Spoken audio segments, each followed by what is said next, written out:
We all know that warriors from the early Islamic conquests are often remembered as fearless heroes, but few ever talk about the blistered marches, the empty water skins, or the way fear can sit quietly in a man's chest for days. When you hear the stories up close, the truth becomes softer, heavier, and far more human. In today's video, we'll talk about what life was really like for a young man long before battle ever touched him. So let's not waste any time, and let's begin. Long before he ever lifted a sword or tightened the straps of a travel-worn sandal, he was simply a son of a small tribal settlement tucked along the edge of Arabia, a place where the days blended together like soft strokes in a fading painting. Slow mornings, long shadows, and the rhythm of chores that never truly ended. Life was simple, but not always easy. It rarely is in a land shaped by wind and sand. At dawn, he woke to the bleating of goats nudging at wooden pens that creaked like old men. The air still held the cool breath of night, and the world glowed pale blue before the sun remembered its strength. Without thinking, without ever needing to think, he slipped into the same motions each morning, lifting the latch, counting the animals, checking their hooves, making sure the youngest weren't wandering off into trouble. His hands knew their work better than his mind did. There was comfort in that. His mother would call from the doorway, her voice half scolding, half worried, asking why he never moved faster, even though she knew he always did everything exactly on time. And his younger siblings, those restless little desert birds, would dart around him, begging to ride on his back or teasing him for always smelling like the animals he tended. They worshipped him in the way only younger siblings can, thinking him both unshakable and endlessly available. By mid-morning, the sun was already fierce enough to push the villagers into shade, gathering them in small clusters beneath awnings and palm coverings. The elders argued over familiar things: grazing rights, water access, stories of whose cousin offended whose uncle. The sort of disagreements that never truly ended and never truly meant harm. To an outsider, it might have seemed chaotic. To him, it was simply the soundtrack of home. In the afternoons, he walked with his father to the small fields beyond the well. They weren't much, patches of barley and a handful of date palms, but they belonged to the family, and that made them precious. His father spoke sparingly, choosing his words the way a careful man chooses stones for a house wall. But when he did speak, the young man listened. Lessons about patience, about strength, about how a man must know the land if he expects the land to know him. Prayer broke the day into gentle chapters. The quiet call echoed across their settlement, slipping between tents, drifting through the courtyard, settling into their bones as naturally as breathing. For him, prayer was less about ritual and more about a momentary pause, a chance to gather himself, to feel rooted in something larger than the constant demands of daily life. Evenings were soft. Families gathered around low tables, sharing bread still warm from the fire, dipping it into bowls of lentils, laughing about the same stories they'd told 100 times. The stars came early and bright, scattered like spilled pearls across the night. He would lie on his back, hands behind his head, and listen to his father point out constellations while his siblings traced imaginary shapes of their own. He didn't know it then, but he was living the kind of peace that men later try to remember when the world grows loud. He didn't think of destiny or battles or the weight of history. He thought about the stubborn goat that kept escaping its pen, or how the wind changed just before a sandstorm, or whether the girl from the neighboring tent noticed the way he always looked away when she approached. Life was small, but full. And then, slowly at first, like a far-off wind that carries someone else's dust, the whispers began. Travelers passing through the settlement spoke of distant lands stirring, of tribes uniting under new banners, of armies forming beyond the horizon. Words like frontier, expansion, and campaign drifted into the air, carried by men with tired feet and quick eyes. He heard these stories the way one listens to tales of distant storms. Interesting, maybe even impressive, but far away. The kind of thing that happened to other people, not to boys who woke at dawn to count goats and fell asleep staring at stars.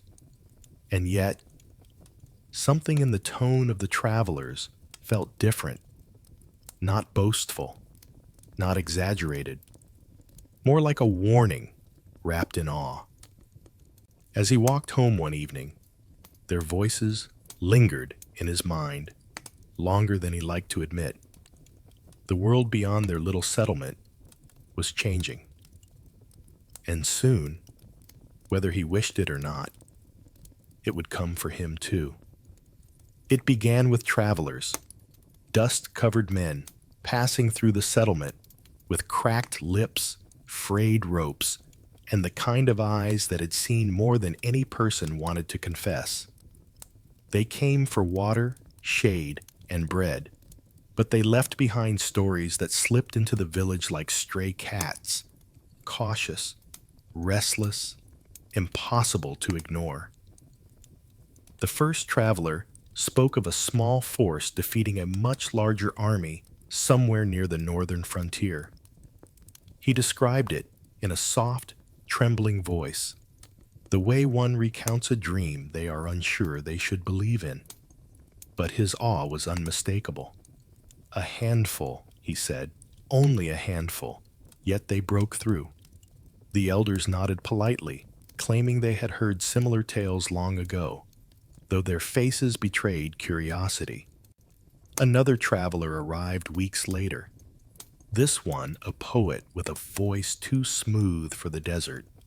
He stood in the center of the settlement, reciting verses of brave riders crossing borders, of lands that bowed without resistance, of cities that opened their gates before battle even reached them. The children cheered, enchanted by the rhythm, but the adults listened with a deeper tension, trying to discern truth within performance. Then, an old man from a distant tribe passed through, leaning heavily on a staff. His words were fewer, simpler, and colder. Opportunities, he whispered, for wealth or for death.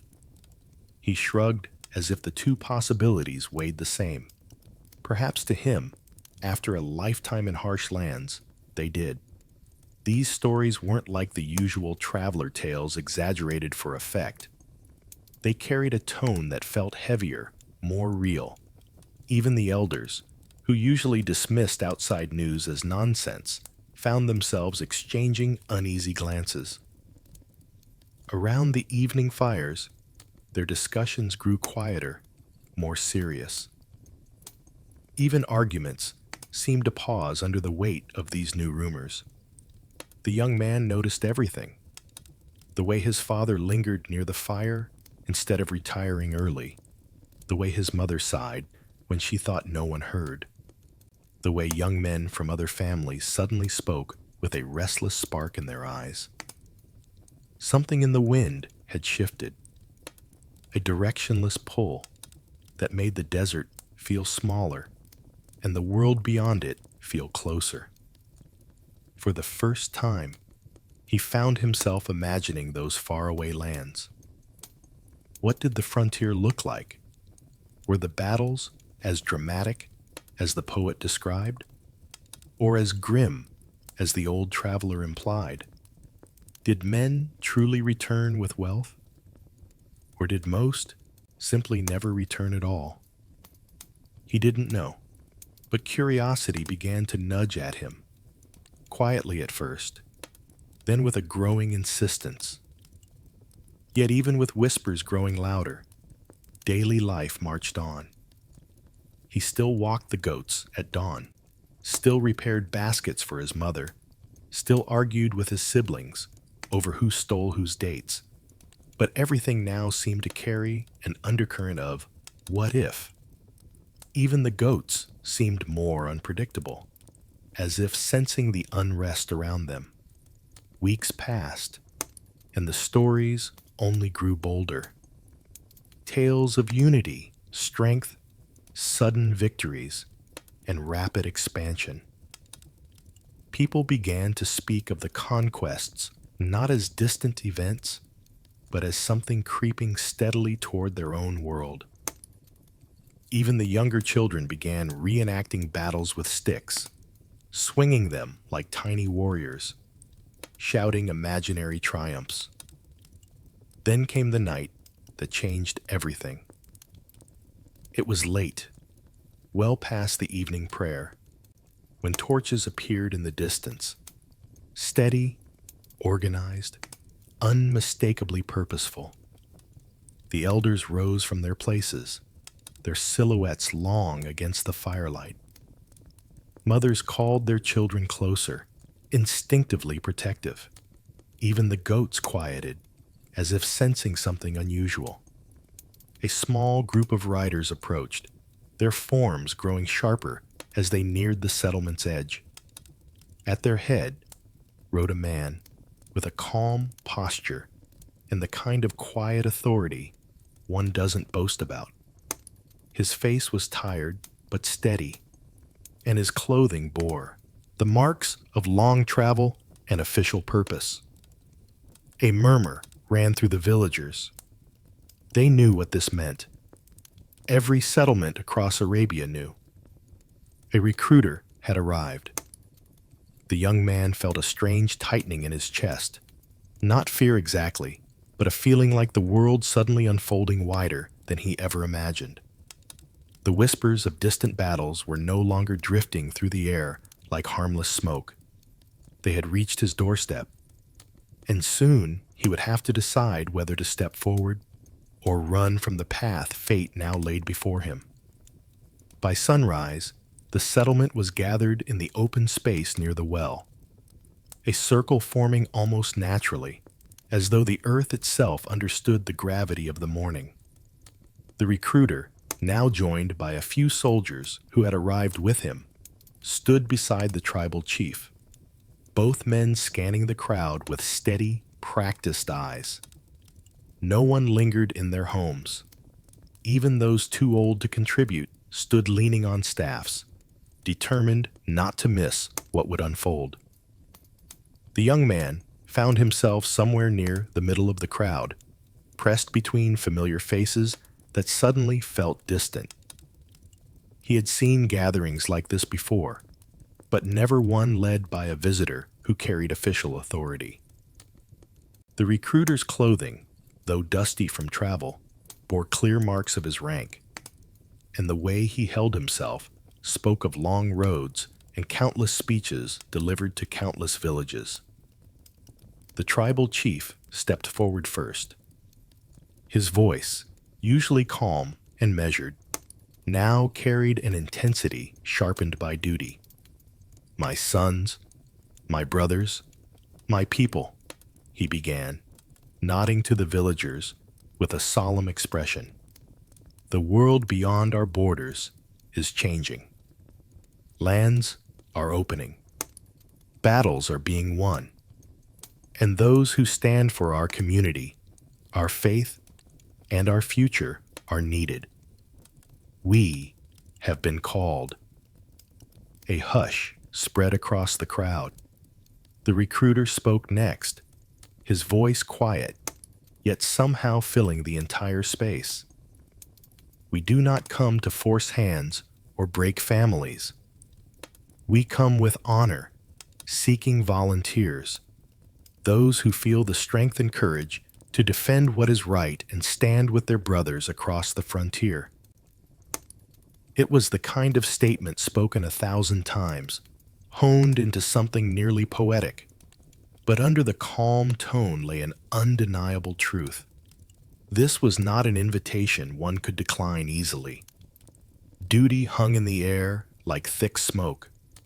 The recruiter gestured toward the soldiers behind him, men who looked both tired and proud, dusty from long marches, their armor dull but solid.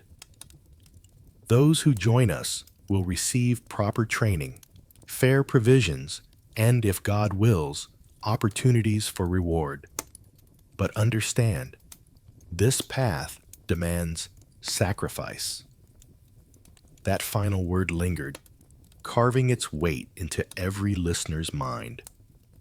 Around the young man, whispers stirred. Some men exchanged excited glances, imagining glory and reward. Others stared at the sand, measuring the guilt of refusing. No one wanted to be the one who stayed behind, while others stepped forward. Pride might have pushed some to consider it, but it was the unspoken pressure, the fear of seeming cowardly, that drove the idea home. The young man felt it too, a tightening in his chest, a pull between comfort and expectation. He glanced at his father, who stood beside him with his arms crossed. His father's eyes held no command, no hint of forcing his son into war. But they also held something more powerful: resignation, understanding, a silent acceptance that the world had reached their doorstep, and their family would not be spared its demands. The recruiter called for volunteers. At first, no one moved. The silence was almost painful. Then an older cousin, known for his pride as much as his recklessness, stepped forward. His gesture cracked the stillness like a stone breaking the surface of a pond. A few others followed, slowly, hesitantly, not rushed, not eager, but unwilling to be seen as less brave than their neighbors. The young man felt as though all eyes had subtly turned toward him, even though none truly had. His heart pounded, not from fear of battle, but from fear of disappointing the people he loved, fear of appearing weak, fear of staying behind while others marched. His mother stood at the edge of the crowd. Their eyes met for a brief moment. She didn't smile. She didn't cry. She simply watched him with a stillness that struck deeper than any plea could have. It was the look of a woman trying to memorize her son's face before it changed forever. He swallowed hard, and then, with legs that felt heavier than stone, he stepped forward. The recruiter nodded once, a gesture that carried both respect and inevitability. By midday, the volunteers had gathered near the well to receive their first instructions. The young man stood among them, feeling both smaller and larger than ever before. He was no longer just a son tending goats. He was now part of something bigger, something frightening, something uncertain, something he could no longer turn away from.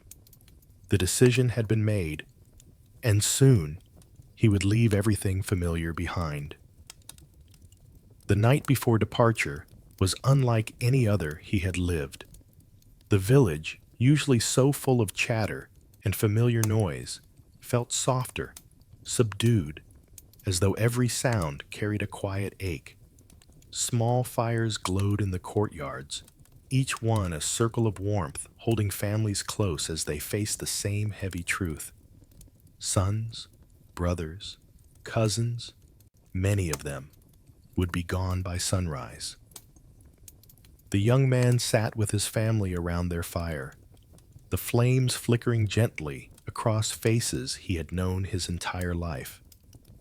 His siblings huddled close to him, one leaning against his shoulder, the youngest clutching his sleeve as if to anchor him in place. None of them had the words to fully express what they felt, and so they said little. Sometimes, silence is the only language deep fear understands.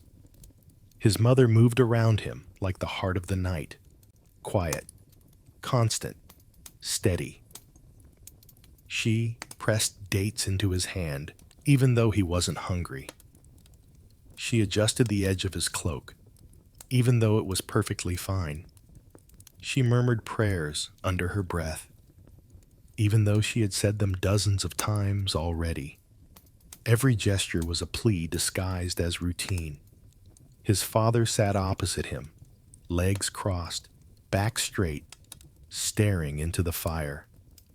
The old man's expression was firm, but his hands betrayed him, fingers tapping his knee in a restless rhythm. When he finally spoke, his voice was low and slow, as though pulled from somewhere deep inside. "Remember who you are," he said. "Don't let fear change your heart, and don't let pride cloud your judgment. A man survives not just by strength, but by wisdom." The young man nodded, trying to swallow the lump in his throat. He had always admired his father's calm, but now he wondered how much of that calm was real and how much was being forced for his sake. Neighbors drifted in and out of the courtyard, offering blessings, advice, or simply a moment of shared quiet.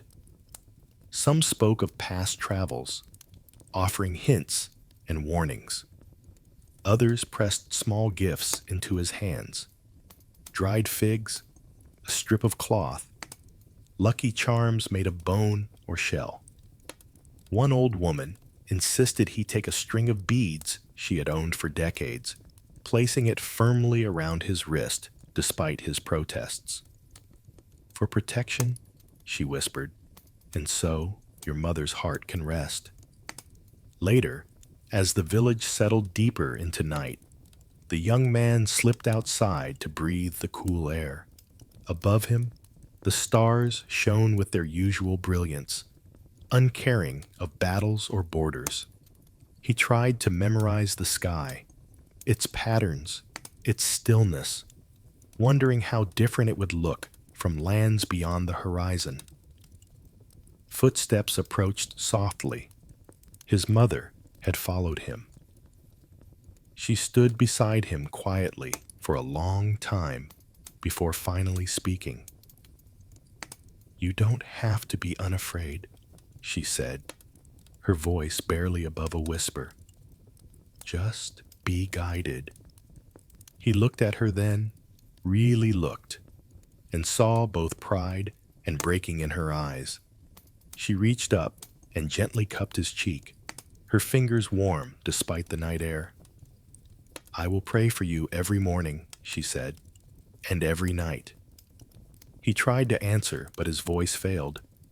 Instead, he pulled her into an embrace, feeling her shoulders tremble just once before she steadied herself again. Their silent understanding felt heavier than any words he could have offered. When the final embers of the fires dimmed and the village once again grew quiet, he lay down beside his family, though sleep refused to come. His mind wandered between memories of his childhood and visions of the unknown future. For the first time, he understood that leaving home was not a single moment. It was a slow, painful unraveling of everything familiar. Before dawn, the village gathered again. Families hugged tightly. Whispers of farewell carried through the morning air. His siblings clung to him, His mother pressed her forehead to his shoulder, and his father placed a firm hand on the back of his neck, a gesture of both blessing and release. Then came the moment no one can truly prepare for. He stepped away from them, and as he walked toward the cluster of recruits waiting at the village's edge, he felt the world expand abruptly, far wider, far louder, far more uncertain. He kept his eyes forward, forcing himself not to look back. Ahead lay the first great confusion of his new life, a massive military camp filled with strangers, noise, and endless unknowns. And with a final breath of home still clinging to him, he walked toward it. The first thing he noticed was the noise. Not the loud, chaotic shouting he had imagined an army might produce, but a layered chorus of human sound, grunts, conversations, arguments, laughter, clanking metal, and the constant thrum of bodies moving in every direction at once. It was a living thing, this camp, sprawling across the desert plain like a massive organism breathing in unison. The second thing he noticed was how small he suddenly felt. Tents stretched as far as he could see, a sea of canvas rising and falling across the sands. Smoke curled from cooking fires. Soldiers of every age, build, and temperament crossed each other's paths without apology. Some carried weapons, others water skins, others piles of armor that looked far too heavy for any sane person to lift. It was overwhelming in a way he could never have imagined. "Stay together," one of the local elders barked at the young recruits, though his voice was swallowed instantly by the camp's endless stir. The young man tried to follow a few familiar faces, but the crowd seemed to pull them apart, scattering them like stray leaves in a desert wind. He clutched his small bundle of belongings tightly as he wove through the maze of tents. Everywhere he looked, someone was shouting instructions or complaining loudly or trying to repair something already broken. Men sharpened blades on stones, their gestures quick and practiced. Others patched holes in tents or stitched torn clothing. A group of soldiers jogged past in formation, their sandals slapping the ground in perfect rhythm. He stepped quickly aside, nearly tripping over a rope that anchored a tent corner. "Watch your feet," a bearded soldier snapped, though not unkindly. "Ropes here will be the death of half of you new ones before the enemy even gets a chance." The young man muttered an apology, cheeks flushing with embarrassment. He had grown up believing his village was lively and noisy. Now, he realized it had been peaceful in comparison. This camp felt like a storm that never ended, a constant movement of bodies and responsibilities and impatience. After some wandering, he finally located the quartermaster's area, a cluster of crates, supply bundles, and a man with a voice like gravel. The quartermaster barely glanced at him before tossing a rolled-up mat, a thin blanket, and a worn, leather strap his way. "You'll find space," the man said simply. "Doesn't matter where. Just stay out of the way of the drills." "Where should I?"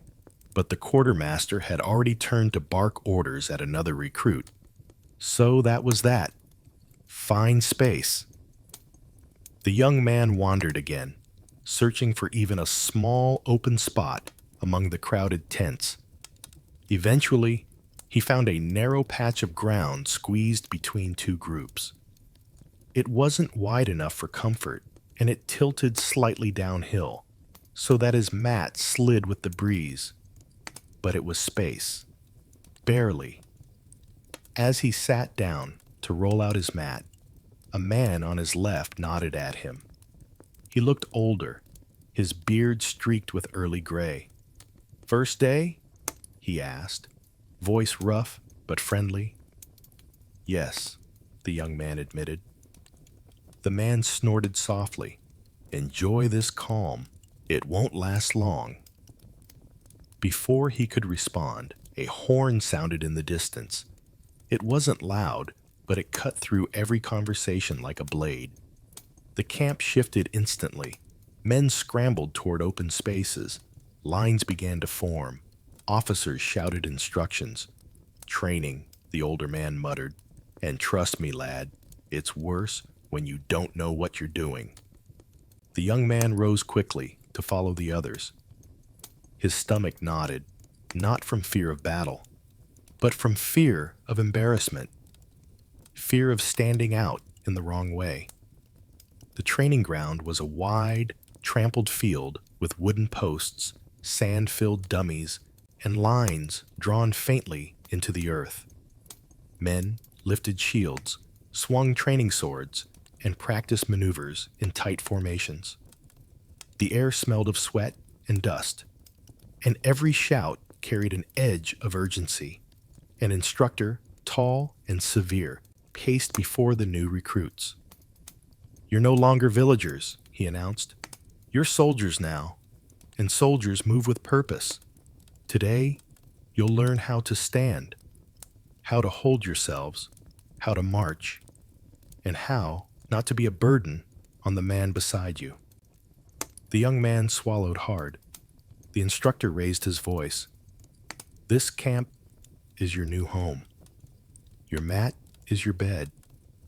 Your neighbors are your brothers. Get used to it quickly." And as the desert sun began its climb, the young man's first day as a soldier truly began. Hard, confusing, unforgiving. And it was only the beginning of the daily grind that would soon consume his life entirely.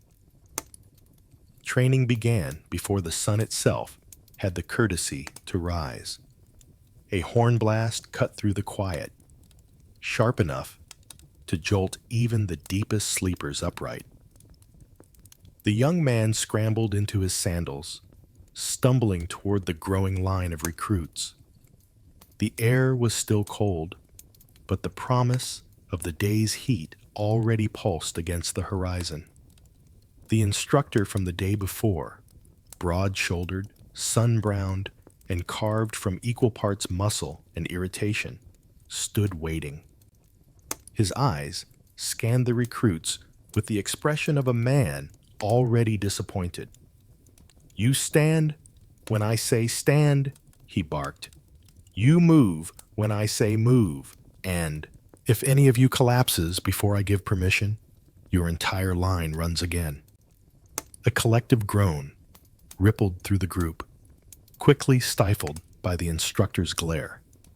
The warm-up alone nearly defeated them. Running across loose sand, doing squats with weapons held overhead, holding wooden shields until their arms trembled uncontrollably.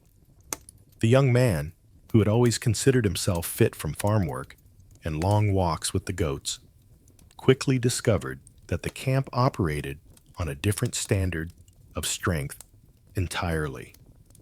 Sweat poured into his eyes, turning the world into a blurry haze. His chest burned. His legs felt like melting wax.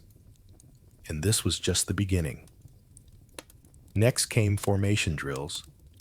The recruits were expected to move in perfect unison, steps aligned, shields angled just right, spacing measured by instinct alone. But instincts were rarely cooperative. Every mistake was obvious, every misstep magnified. When one recruit turned too early, the instructor stopped the entire line. "We are not dancing at a wedding," he snapped. "If this were battle, you'd all be dead." They repeated the formation again, and again, and again, each repetition more punishing than the last. Then came weapon drills. The young man held a training spear for the first time, surprised by the weight of it. The instructor demonstrated the proper stance, the proper thrust, the proper angle of the feet. The moves looked simple. They were not. His first attempt sent the spear wobbling wildly, nearly hitting the recruit beside him. Laughter erupted. Not malicious laughter, just the exhausted amusement of men too tired to hide their reactions. The young man's face burned with embarrassment. Again, the instructor ordered. So he tried again, and again, and again, until his shoulders screamed and the blisters in his palms split open. By midday, the sun had risen to its full authority. Heat swallowed the camp whole. Sand reflected the brightness upward, doubling the misery. The young man felt as if he were being cooked from both sides. Some recruits collapsed and were dragged to shade. Others vomited beside the training posts. No one was allowed to stop for long. At one point, while running a drill with the shield line, the young man tripped over the heel of the recruit ahead of him and fell face first into the sand. His shield clattered loudly. Laughter erupted once more. Someone muttered, "Baby goat legs!" And for a moment, he wanted nothing more than to curl into the earth and disappear. But he pushed himself up. The instructor stood over him, not mocking, not scolding, just watching. "Better to fall here than fall in a real fight," the man said, voice flat but truthful. "Get up." And he did. By the time evening arrived, the recruits were barely standing.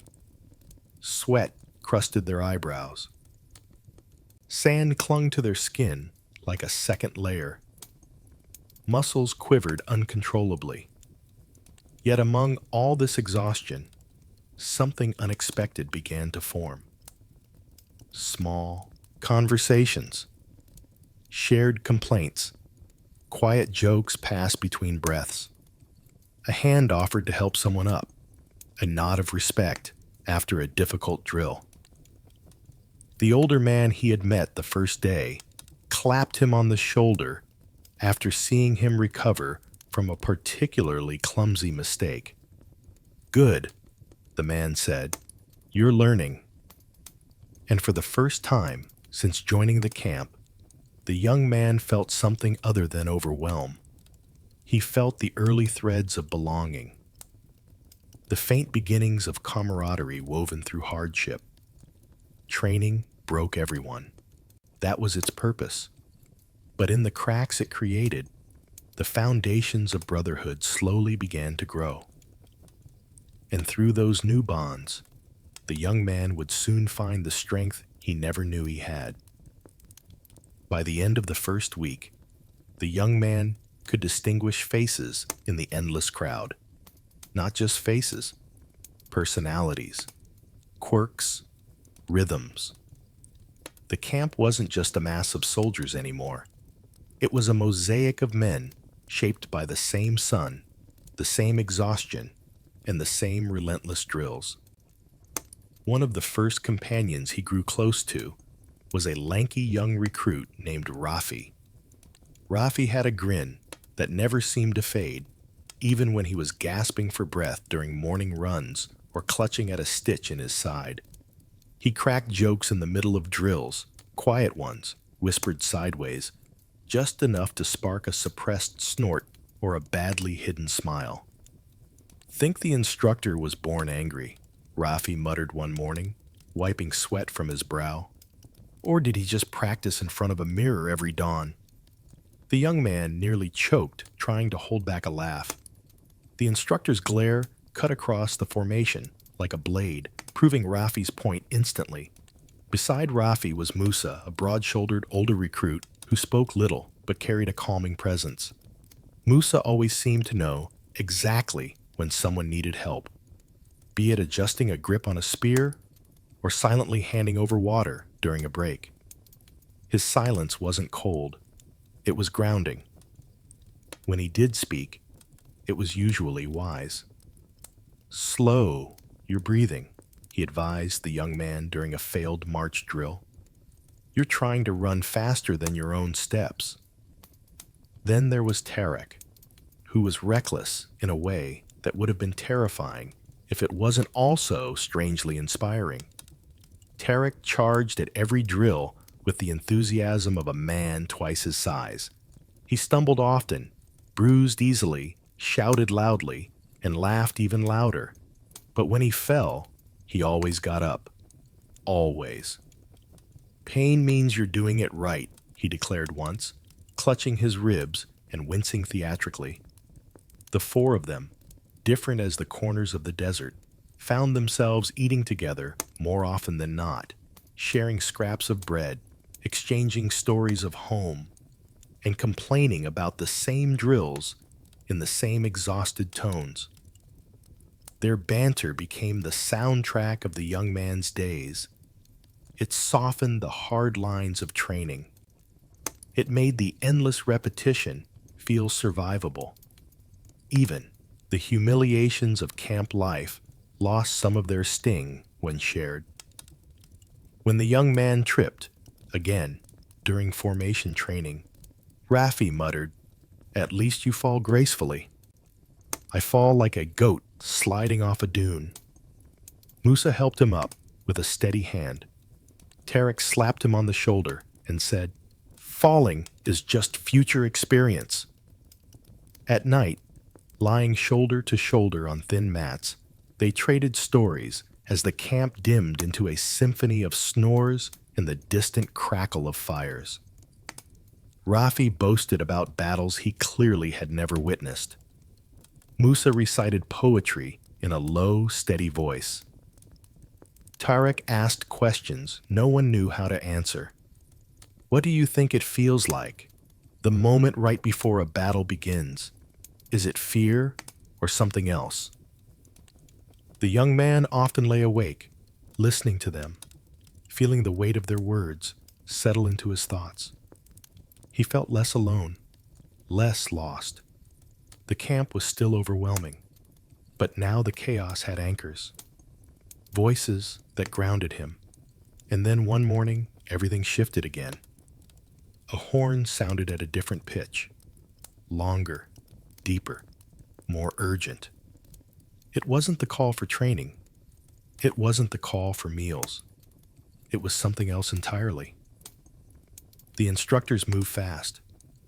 Officers walked between tents carrying lists. Soldiers who had been in the camp longer exchanged glances, some eager, some nervous. The air was charged, humming with expectation. Musa closed his eyes briefly, as though bracing himself. Rafi grinned, with an excitement that didn't quite mask his fear. Tarek punched the young man's arm lightly. "Looks like we're about to earn those bruises."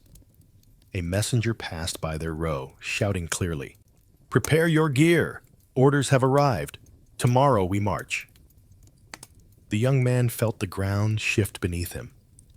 Training had been harsh, but training was still safety. Tomorrow would be something entirely different, something real. He looked at his three companions, the men who had become brothers in a matter of days. Dust, sweat, pain, and laughter had bound them, and now they would march into the unknown together. The camp was awake long before sunrise. Torches flickered as men prepared their gear, their silhouettes moving like shadows against the pale light of dawn. The young man tightened the straps on his sandals, checking them twice. Rafi adjusted his pack in a way that made it look like he was struggling dramatically, just to earn a groan from Tarek. Musa, calm as always, helped a recruit who couldn't figure out how to secure his spear properly. "Remember," Musa murmured, "walking is half the battle." The young man smiled weakly. His legs were already sore from training. What would actual marching feel like? They found out soon enough. The march began as the sun broke the horizon its first rays brushing the desert with a soft gold that quickly turned harsh. Hundreds, no, thousands, of soldiers formed into long lines that stretched farther than the eye could see. Officers rode along the sides, shouting commands, ensuring the formation held steady as the army began its slow, heavy advance across the sands. At first, the young man felt a strange rush of pride. The sight of the huge formation, the synchronized footsteps, and the glitter of spears in the early light created a sense of unity he had never experienced before. He walked with his head high. That lasted about 20 minutes. By the first hour, his shoulders ached from the weight of his pack. By the second hour, sand had already found its way into his sandals, rubbing against his skin like tiny blades. The sun climbed higher, and each mile stretched longer than the last. The horizon never seemed to move. It was a straight line that mocked them, promising nothing, offering no shade, no sense of progress. This, Rafi wheezed, is the most boring kind of suffering. Tarek let out a strained laugh. I'd settle for any kind of suffering that lets me sit down. Musa, sweating but composed, reminded them, save your breath. There's still a long way. And there was. The march became a test of endurance rather than strength. Step after step, hour after hour, the monotony pressed down heavier than the heat. The world was reduced to three things: the rhythm of feet hitting earth, the sting of sunlight, and the endless line of soldiers stretching ahead. Occasionally, a breeze would slip across the ranks, cool, brief, almost cruel in its short-lived mercy. Someone would sigh, someone else would mutter a prayer, and the march continued. The young man learned quickly that long marches didn't break you with dramatic moments.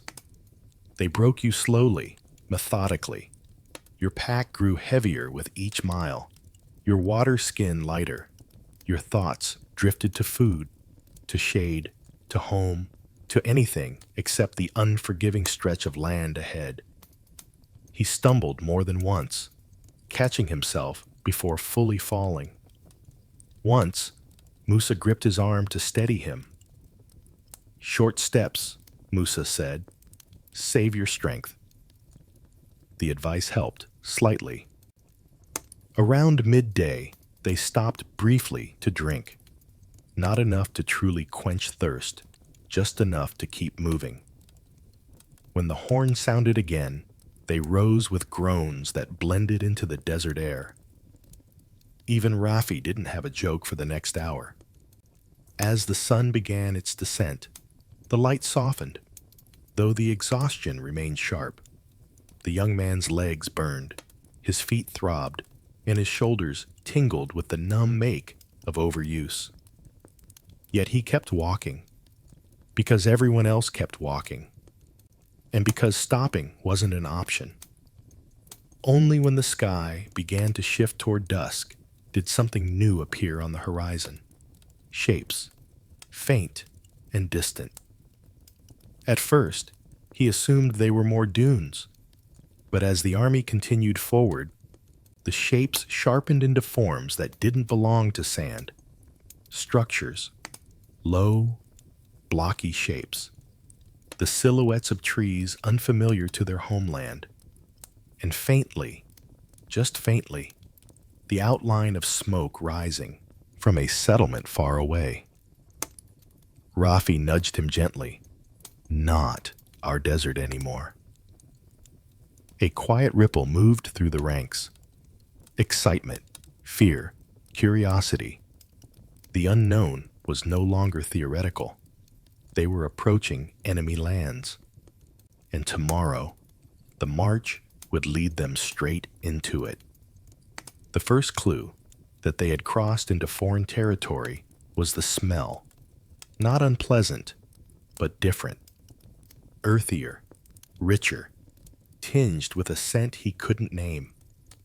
The air felt heavier, too, as if the land itself carried stories the desert had never known. The young man walked quietly, feeling the faint tremor of awe in his chest. For the first time since leaving home, the world did not look familiar. Trees began to appear, sparse at first, then more frequent. Their leaves were broader than the ones he knew. Their shapes cast unfamiliar shadows on the ground. Birds with strange calls darted overhead, their cries sharp and melodic in ways the desert birds never were. Rafi stared at one that swooped low. "What kind of creature was that?" he whispered dramatically. "Just a bird," Musa replied. "A bird with opinions," Rafi insisted. The young man smiled, but the smile faded quickly as he caught sight of a herd of animals grazing in the distance. They looked like cattle, but heavier, with curved horns. Their size alone made him uneasy. Tarek whistled. "If one of those chased me," he muttered, "I'd surrender immediately." But it wasn't only the animals. It was the land itself. The earth beneath their feet felt softer, the grass thicker, the colors richer. Every new sight reminded the young man that he was no longer walking through the familiar dunes of home. Every step carried the weight of stepping into someone else's world and someone else's dangers. Tracks appeared in the soil, deep hoof prints, wheel grooves from carts, footprints of people who walked barefoot or in shoes shaped differently than theirs. Some prints were fresh, very fresh. The officers noticed too. Their voices sharpened. Scouts rode ahead more frequently. Orders to stay alert passed down the line. Even the wind seemed to hesitate, carrying whispers of distant conversations in a language the young man didn't recognize. As they marched deeper, the faint outline of homes came into view. Small, rectangular structures made of pale stone or mud. Smoke curled from chimneys. Here and there, figures appeared on the horizon. Herders, farmers, families stopping mid-task to watch the seemingly endless river of soldiers passing their lands. The young man felt a knot tighten in his stomach. He had imagined enemies as monstrous, faceless threats. But these were ordinary people, startled, cautious, clinging to their homes as strangers approached. He wondered what they thought of them, if they feared them, if they hated them, if he would feel the same were their roles reversed. As the army advanced, the challenges multiplied. The terrain shifted unpredictably. Patches of soft ground slowed them. Streams forced detours. Dense shrubs tugged at sandals and cloaks.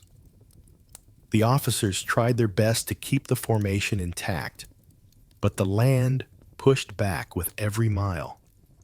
Water became a bigger concern.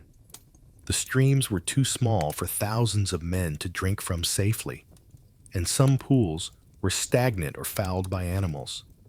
The quartermaster struggled to ration supplies. Soldiers passed around water skins like precious relics, taking slow, controlled sips that never truly quenched thirst. Food reserves also thinned. The march grew longer than expected, and the land did not always offer what they hoped. Some days, they encountered wild fruit or roaming game. Other days, nothing but stubborn weeds and stubborn hunger. Rafi complained theatrically. "I didn't sign up to starve in pretty landscapes," he declared. "You didn't sign up at all," Tarek reminded him. "You were volunteered by the crowd." "That's beside the point." Most nights, The soldiers were too tired to laugh, but they tried anyway. The young man felt his world expanding and shrinking at once. Expanding because everything was new. New sights, new sounds, new risks.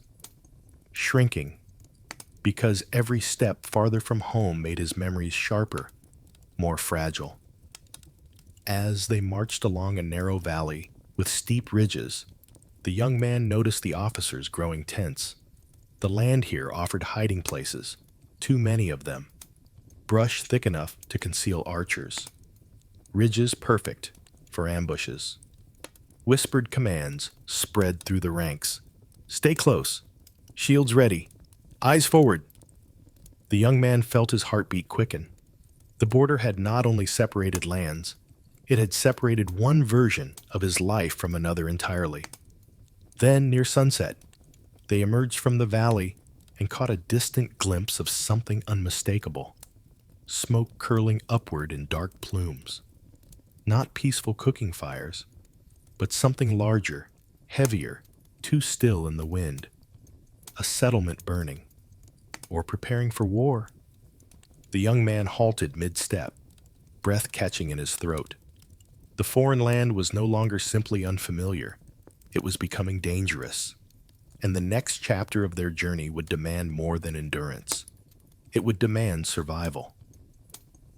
By the third day without resupply, the army felt different, less like a disciplined force and more like a group of exhausted men held together by routine rather than strength. Hunger sharpens everything. Tempers, fears, doubts. The young man felt it gnawing at him constantly. A low ache that sat beneath his ribs and made each breath seem like effort. When they gathered for morning rations, the truth became impossible to hide. The quartermaster stood behind nearly empty crates, his expression grim. Instead of ladling portions from steaming pots, he handed out small handfuls of dried barley, too little to fill a child, let alone a marching soldier. "This is temporary," he barked, though his voice lacked conviction. "We ration because the caravan is delayed, not because it is lost." Behind him, an officer quietly shifted his gaze. The young man caught the movement, and dread prickled along his skin. Rafi stared at the barley in his hand as if expecting more to materialize. "This is a bird's breakfast," he muttered. Tarek shrugged. "Then be a bird and eat it." Rafi glared at him.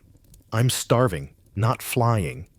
Even Musa, who rarely complained, looked troubled as he pocketed his meager portion. "If the caravan was close," he murmured, "we would have seen dust on the horizon." The lack of food made everything harder. Training slowed, marches dragged, and even simple tasks became draining. Men snapped at each other over small things: a misplaced sandal, a bumped elbow, a careless comment. Officers tried to maintain order, but hunger is a brutal equalizer, stripping away discipline as easily as wind strips sand from a dune. The young man noticed the older soldiers watching the horizon with narrowed eyes. These were men who had marched through previous campaigns, men who knew what hunger meant. Their silence troubled him more than the grumbling of recruits. On the fifth day, the last of the water skins were rationed to only a few sips per man. He tilted his skin, watching a single drop cling stubbornly to the bottom before sliding onto his tongue. It did nothing to ease his thirst. Without water, lips cracked. Without food, limbs shook. The young man's thoughts drifted constantly to home. His mother's warm bread, the sweet dates she saved for special nights, the cool water drawn fresh from the well. Those memories became both comfort and torment. Some soldiers tried to forage, but foreign lands were filled with unfamiliar plants. A small group found what looked like edible roots near a stream. By nightfall, two were vomiting violently, clutching their stomachs and crying out in pain. The healers worked quickly, mixing herbs and murmuring prayers. But fear spread faster than comfort. If the land itself could not be trusted, then what could? By the seventh day, rumors swirled like sandstorms. Had the caravan been ambushed? Lost? Had the enemy cut off their route? Some believed the foreign people they passed earlier were responsible.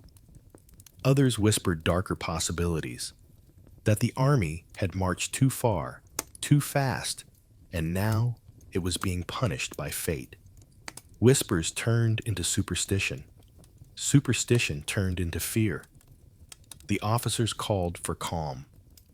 "We are soldiers," they insisted. "We endure. Supplies will come."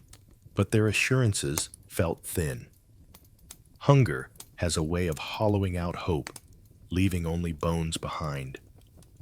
That night, as the young man lay awake, listening to the stomachs growling around him, he felt a creeping dread unlike anything he had known. For the first time since leaving his village, he feared not the unknown enemy, but the quiet war inside his own body. The slow weakening, the fading of strength, the fragility of life when stripped of its basic needs. In the shadows of the camp, he heard a man sob softly, trying to muffle the sound. Another muttered prayers until his voice cracked. The air felt heavy with despair, with questions too frightening to speak aloud. Then, just before dawn, a distant horn cut through the silence. Not one of their own. A scout raced into the camp, shouting for the officers. Men bolted upright, terror and adrenaline flooding through their starving bodies. The enemy, it seemed, had found them first. And the fear of battle, the fear that had slept beneath hunger and fatigue, now surged awake with terrible clarity. As dusk fell, the camp seemed to shrink. Thousands of men, once sprawling across the desert like an untamed beast, now huddled closer together, speaking in low, tight murmurs. Fires burned small, as if afraid to draw attention. Shadows stretched long and sharp across the ground, and for the first time since leaving home, the young man felt the weight of true silence. Heavy, expectant, pulsing beneath the wind. Officers moved through the ranks, voices steady but softer than usual. They instructed men to sharpen their blades, to secure their armor, to prepare their minds. "The enemy is near," they said. "Dawn may bring battle. No theatrics, no loud encouragement, just truth, heavy enough to anchor every soldier to the earth." The young man sat beside his companions, legs crossed, his spear laid across his lap. His hands shook as he rubbed sand off the blade, trying to calm himself with the repetitive motion. He didn't want Rafi, or Tarek, or Musa to notice, but he suspected they were hiding their own tremors too. Rafi stared at the horizon with wide, restless eyes. "I thought we'd have more warning," he whispered. "Maybe a sign, a dream, a bird flying strangely." Tarek elbowed him lightly. "You expected a bird to warn us?" "I'm desperate, Tarek. Desperate men accept signs from birds." Musa, sitting beside them with his usual stillness, murmured, "Fear makes us look for miracles." The young man swallowed, throat dry. He wished he had something comforting to say, but words felt tangled, trapped behind the pounding of his heart. Around them, men prayed quietly. Some pressed their foreheads to the earth. Some recited verses with trembling voices. Others simply closed their eyes and whispered the names of loved ones far away. Mothers, wives, siblings, children.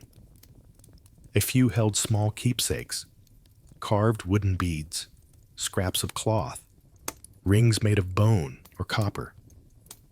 The young man clutched the string of beads the old woman in his village had given him, rolling them gently between his fingers. The sky deepened into dark blue, then black. Stars flickered awake overhead, thousands of them, indifferent to the struggles of men below. The young man watched them, wishing he could draw strength from their calm, steady light. But every glance upward filled him with the memory of home, nights lying under the same stars, with his siblings leaning against him, their laughter soft in the cool air. Now, laughter felt like a lifetime ago. Tarek stretched out on his mat with a loud sigh, trying to sound casual. "I'll sleep," he announced, "and wake up ready to fight." Rafi snorted. "You won't sleep a breath." "I will. I'm too tired not to." But when the young man looked at him a few minutes later, Tarek lay wide-eyed, staring into the dark. Musa lay on his back, hands folded over his chest, whispering prayers so quietly they blended with the wind. His calmness was steadying, but even he wasn't immune to fear. The young man saw how his fingers twitched with each whispered line. As for himself, sleep never came close. He lay down, forcing his eyes shut, but every sound jolted him awake. The distant hoot of an owl, the crackle of a fire, the soft sob of a soldier a few mats away. His mind raced in circles, thoughts of home, of his parents, of the life he'd left behind, of the life he was marching toward, or away from. And beneath it all, one question pulsed relentlessly. Will I survive tomorrow?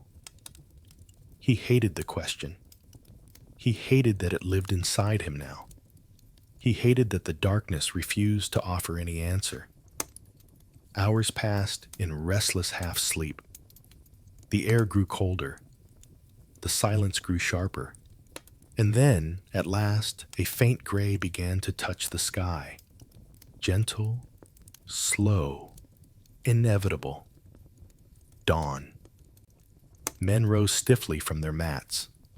Rafi muttered a shaky joke no one laughed at. Tarek tightened his belt 3 times before getting it right. Musa breathed deeply, eyes closed, centering himself.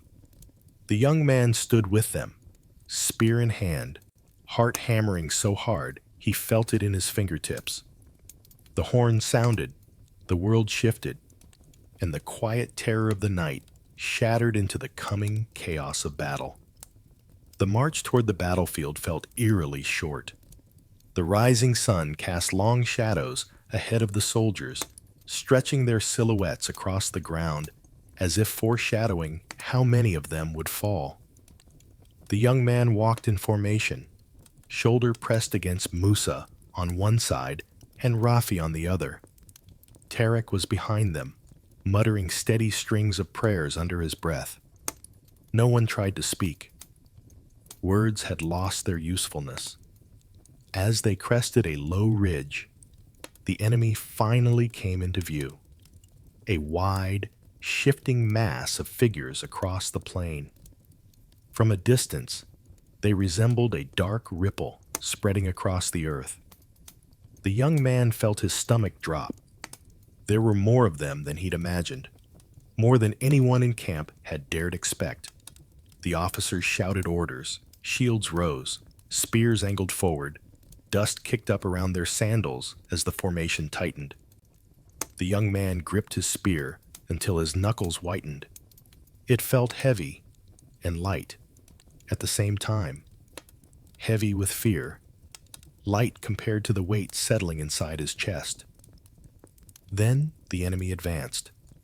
There was no elegant choreography, no noble duel, No cinematic clash like the poets described. Instead, it began with chaos. Plain, brutal chaos. Shouts rose from both sides. The ground trembled beneath the pounding of feet. Dust exploded into the air, turning the world into a blurred, choking haze. The young man's heartbeat drowned out everything else. When the two armies collided, the sound didn't resemble a heroic clash. It sounded like wood cracking, metal scraping, men grunting, bones straining. The young man thrust his spear forward almost blindly, the training drills fighting through the panic in his body. He felt the weapon hit something, someone, but he couldn't tell if it was a shield or an arm or armor. The impact jolted up his arms. A soldier to his left fell, screaming as an enemy blade tore across his leg. Another man was shoved backward, knocked off balance. Musa steadied him without breaking formation. Rafi yelled something, maybe an insult, maybe a warning, but his words vanished in the roar. The young man caught a glimpse of an enemy face, eyes wide, mouth twisted in a grimace. Not a monster, not a storybook villain, just another terrified human trying not to die. The sight rattled him more than any threat. He stumbled as someone slammed into him from behind. His shield dipped. For a split second, he was exposed. A flash of metal swung toward him. Tarek barreled into the attacker from the side, deflecting the strike just enough to save him. "Watch your flank," Tarek yelled, voice cracking. "You want to die on your first day?" The young man tried to shout back a thanks, but the words dissolved as another wave of dust washed over them. Battle was not heroic. It was confusion, layered on confusion. It was the taste of grit on your tongue, the sting of sweat in your eyes, the weight of bodies pressing around you, the shrieks of men you didn't know, the terrible realization that survival had nothing to do with skill alone. Luck was just as important. At one point, the young man tripped over something soft. Instinctively, he looked down, a fallen soldier, one of theirs. Eyes staring, face shocked, blood darkening the sand beneath him. He jerked his gaze away, stomach twisting. The line pushed forward, then back, then forward again. The sun climbed higher. The dust grew thicker. Time lost meaning. Each moment stretched endlessly and shattered instantly. Yet through all of it, small, accidental heroics appeared. Moments no one would remember, but that mattered deeply in the moment. Rafi pulled a man out of the path of a swinging sword. Musa blocked a blow meant for a recruit half his age. Tarek, reckless as always, threw himself forward to break an enemy line, shouting as if daring fate to strike him down. And the young man, shaking, clumsy, terrified, held the line, not gracefully, not boldly, but stubbornly. His fear did not make him run. His trembling hands still rose with his shield. His spear still moved when needed. Sometimes, courage is just not collapsing. Hours passed, or minutes, or centuries. It was impossible to tell. But eventually, the horn sounded again. A retreat. The enemy began to fall back, uncertain, disorganized. The officers barked commands to stop pursuit. The line steadied. And then, just like that, the battle was over.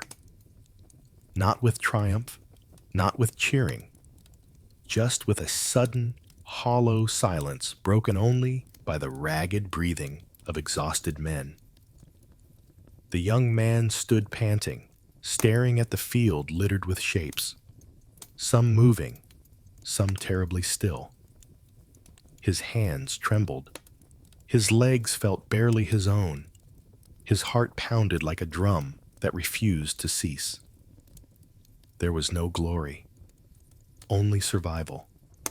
And as the soldiers slowly regrouped, the young man realized the hardest part was not the battle itself. It was what came after. When the horn signaled the end of combat, the young man did not feel triumph. He felt emptiness, wide, echoing, unsettling. The kind of emptiness that stretches over a battlefield like a shroud. The dust, still settling in thick waves, coated everything. Armor, faces, wounds, hair. Even the air tasted strange, metallic, as though the ground itself was swallowing the memory of what had just happened. Officers barked orders for the men to regroup. Some obeyed immediately, stumbling to reform their ranks. Others swayed where they stood, too stunned to comprehend the commands. The young man was among the latter. It took Musa gently gripping his shoulder for him to move. "Come," Musa said softly. "We have to check who's left." Those words carved a deeper wound in the young man's chest than any enemy blade could have. The soldiers spread out across the field, moving slowly, carefully. Every few steps, someone knelt to examine a still form. Sometimes, they found a wounded man, trembling, whispering a prayer or calling a name. Other times, silence. Rafi knelt beside a fallen comrade, a boy younger than all of them. He had joined the army only a month earlier, cheerful, eager, full of stories about his village. Now, he lay on the dirt, eyes open to the washed-out sky, expression frozen somewhere between fear and disbelief. Rafi closed the boy's eyelids with trembling fingers. "He told me he wanted to see elephants one day," he murmured. "Said he'd heard tales from travelers." Musa placed a hand on Rafi's back. "Then he saw more than that today," he whispered. "He saw war." The young man tried to steady his breathing. He looked away quickly, but everywhere his gaze fell, another body lay still. Some twisted in unnatural angles. Some untouched, except for a single wound. Some scattered far from where they'd begun, lost in the shifting tide of battle. A few soldiers cried openly. Others clenched their jaws so tightly their teeth ground audibly. The young man felt tears gathering at the corners of his eyes, but they wouldn't fall. His body felt too numb, too strained to release them. The officers moved among the survivors, calling names from a roll. For every answered, "Here," there was at least one silence. The young man answered when called, though his voice cracked halfway through the word. Rafi and Tarek answered too, though Rafi's voice shook, and Tarek's was barely above a whisper. When Musa's name was called, he responded firmly. His steadiness kept the others from unraveling. But not everyone in their small band answered.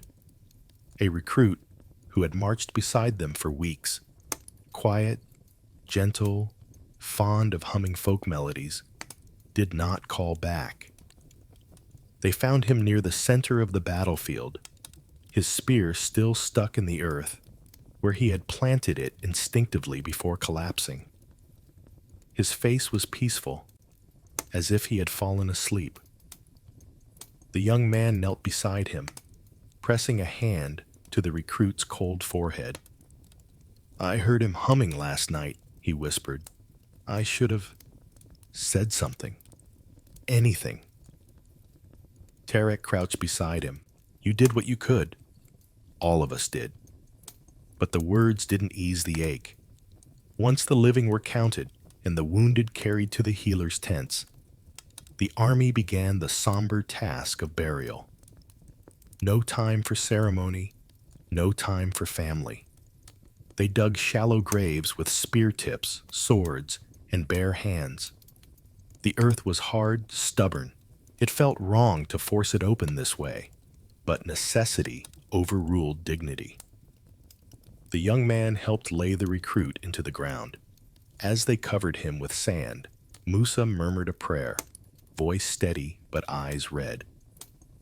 Rafi wiped his face with the back of his hand. Tarek stood silent, jaw clenched, lids lowered. When the last mound was patted down flat, the young man stepped back and realized something unsettling. Survival didn't feel like victory. It felt like guilt. It felt like holding a burden too heavy to name. As the sun dipped lower, casting long shadows over fresh graves, the officers called the men to prepare. There was no time to rest, not truly. The enemy was regrouping somewhere beyond the horizon. Their own supplies were still scarce. The army had to move before night fell. "Gather your things," Musa said, voice low but firm. "We march." The young man stared at the field one last time. A landscape of loss, quiet now, but carved into his memory forever.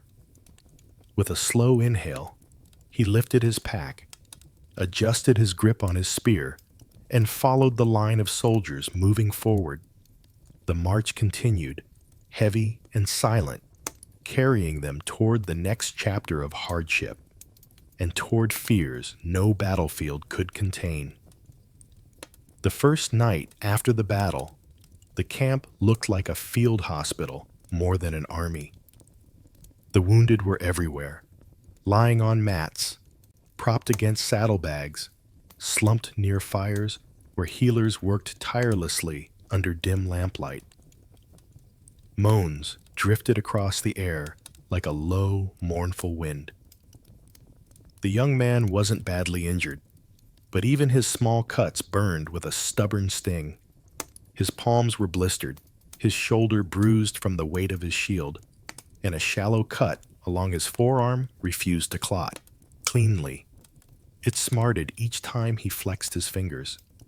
"Hold still," Musa said as he knelt beside him, grinding leaves and herbs in a small stone bowl. Musa had learned rudimentary healing from an elder back in his village, and though he didn't claim expertise, his calm hands made him a welcome presence. "It's just a scratch," the young man muttered, though he didn't pull away. Musa mixed the crushed herbs with a bit of water and applied the paste to the wound. The sting was immediate and fierce. The young man hissed through his teeth. "Are you sure that's not poison?" Rafi, lying nearby with a wrapped ankle, groaned dramatically. "Everything they give us is poison, but I'd rather poison than infection." Tarek, sitting with his shirt off while a healer stitched a gash across his shoulder, winced, but managed to laugh. "If it keeps the rot away, let it burn." Rot. The word alone made the young man's stomach twist. Infection was the enemy they could never escape. The desert heat made wounds sweat and swell. Dust clung to everything. Bandages, exposed skin, damp wipes. Even clean water was too precious to waste on washing wounds thoroughly. Men feared fever more than spears. A tiny cut could swell into something monstrous. A single puncture could claim a life days after the battle ended. Nearby, a soldier cried out as a healer pressed a hot blade against a festering cut on his leg. The smell of burnt flesh drifted through the camp. The young man looked away quickly, swallowing hard. "Better burned than buried," the healer muttered. Rafi covered his face with his hands. "If anyone tries that on me, I'll faint before the fire touches me." "You'll faint anyway," Tarek said, only partly teasing. As night deepened, the young man walked among the wounded with Musa, carrying small bowls of herbal mixtures, water skins, and whatever bandages they had left. One older soldier lay trembling beneath a blanket, his legs swollen and reddened. His breathing came in frantic gasps. "Will he make it?" the young man whispered as they stepped away. Musa paused, his expression haunted. "I don't know." He didn't have to say more. Fear of infection settled into the army like a second shadow. Even men who survived the battle feared the coming days. Would their wounds hold? Would a fever take root? Would they wake shivering, unable to swallow, their bodies betraying them from within? The young man felt it too. Every twinge, every throb, every sudden warmth in his cut made him stiffen. He checked the wound constantly, afraid the edges were darkening, afraid it was swelling more than before. The mind became its own tormentor, whispering worst-case scenarios in the quiet hours. Sleep became difficult. Men lay awake, listening to the groans of the sick, the muttered prayers of healers, the crackle of fires used to sterilize blades. The young man stared at the stars again, but they no longer brought comfort. They, reminded him how small he was, how fragile life felt out here. Near midnight, he found Tarek sitting alone, staring at his freshly stitched shoulder. "You should rest," the young man said. Tarek shook his head. "Rest won't stop the pain. It won't stop what I keep thinking." "What's that?" "That I could have died today." Tarek's voice wavered. "And if not today, then tomorrow, or the next battle, or because this wound festers and I don't even see it coming." The young man sat beside him quietly.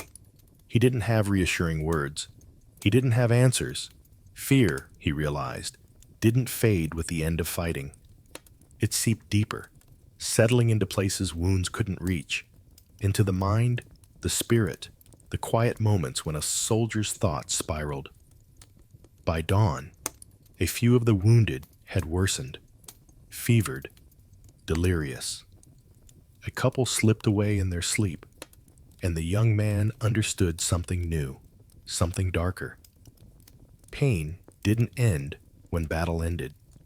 Sometimes it only began there. The officers gathered the troops again as the sun rose, urging them to prepare for another march. The young man tightened his bindings, winced, and rose to his feet, feeling the ache not just in his flesh, but in the fragile corners of his mind.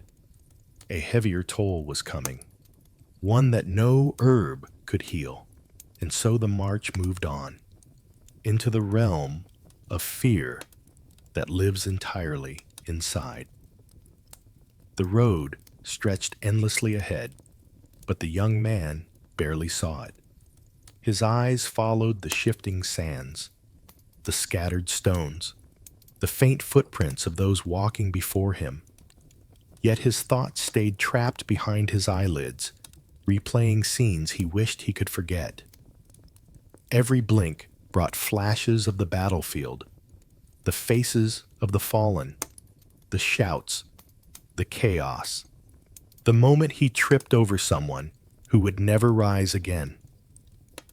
The army trudged in silence. Even Rafi, usually uncontainable, walked with his head down, his lips pressed into a thin, pale line.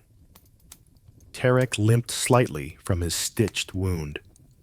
Musa walked steadily but quietly, worry etched in the corners of his eyes.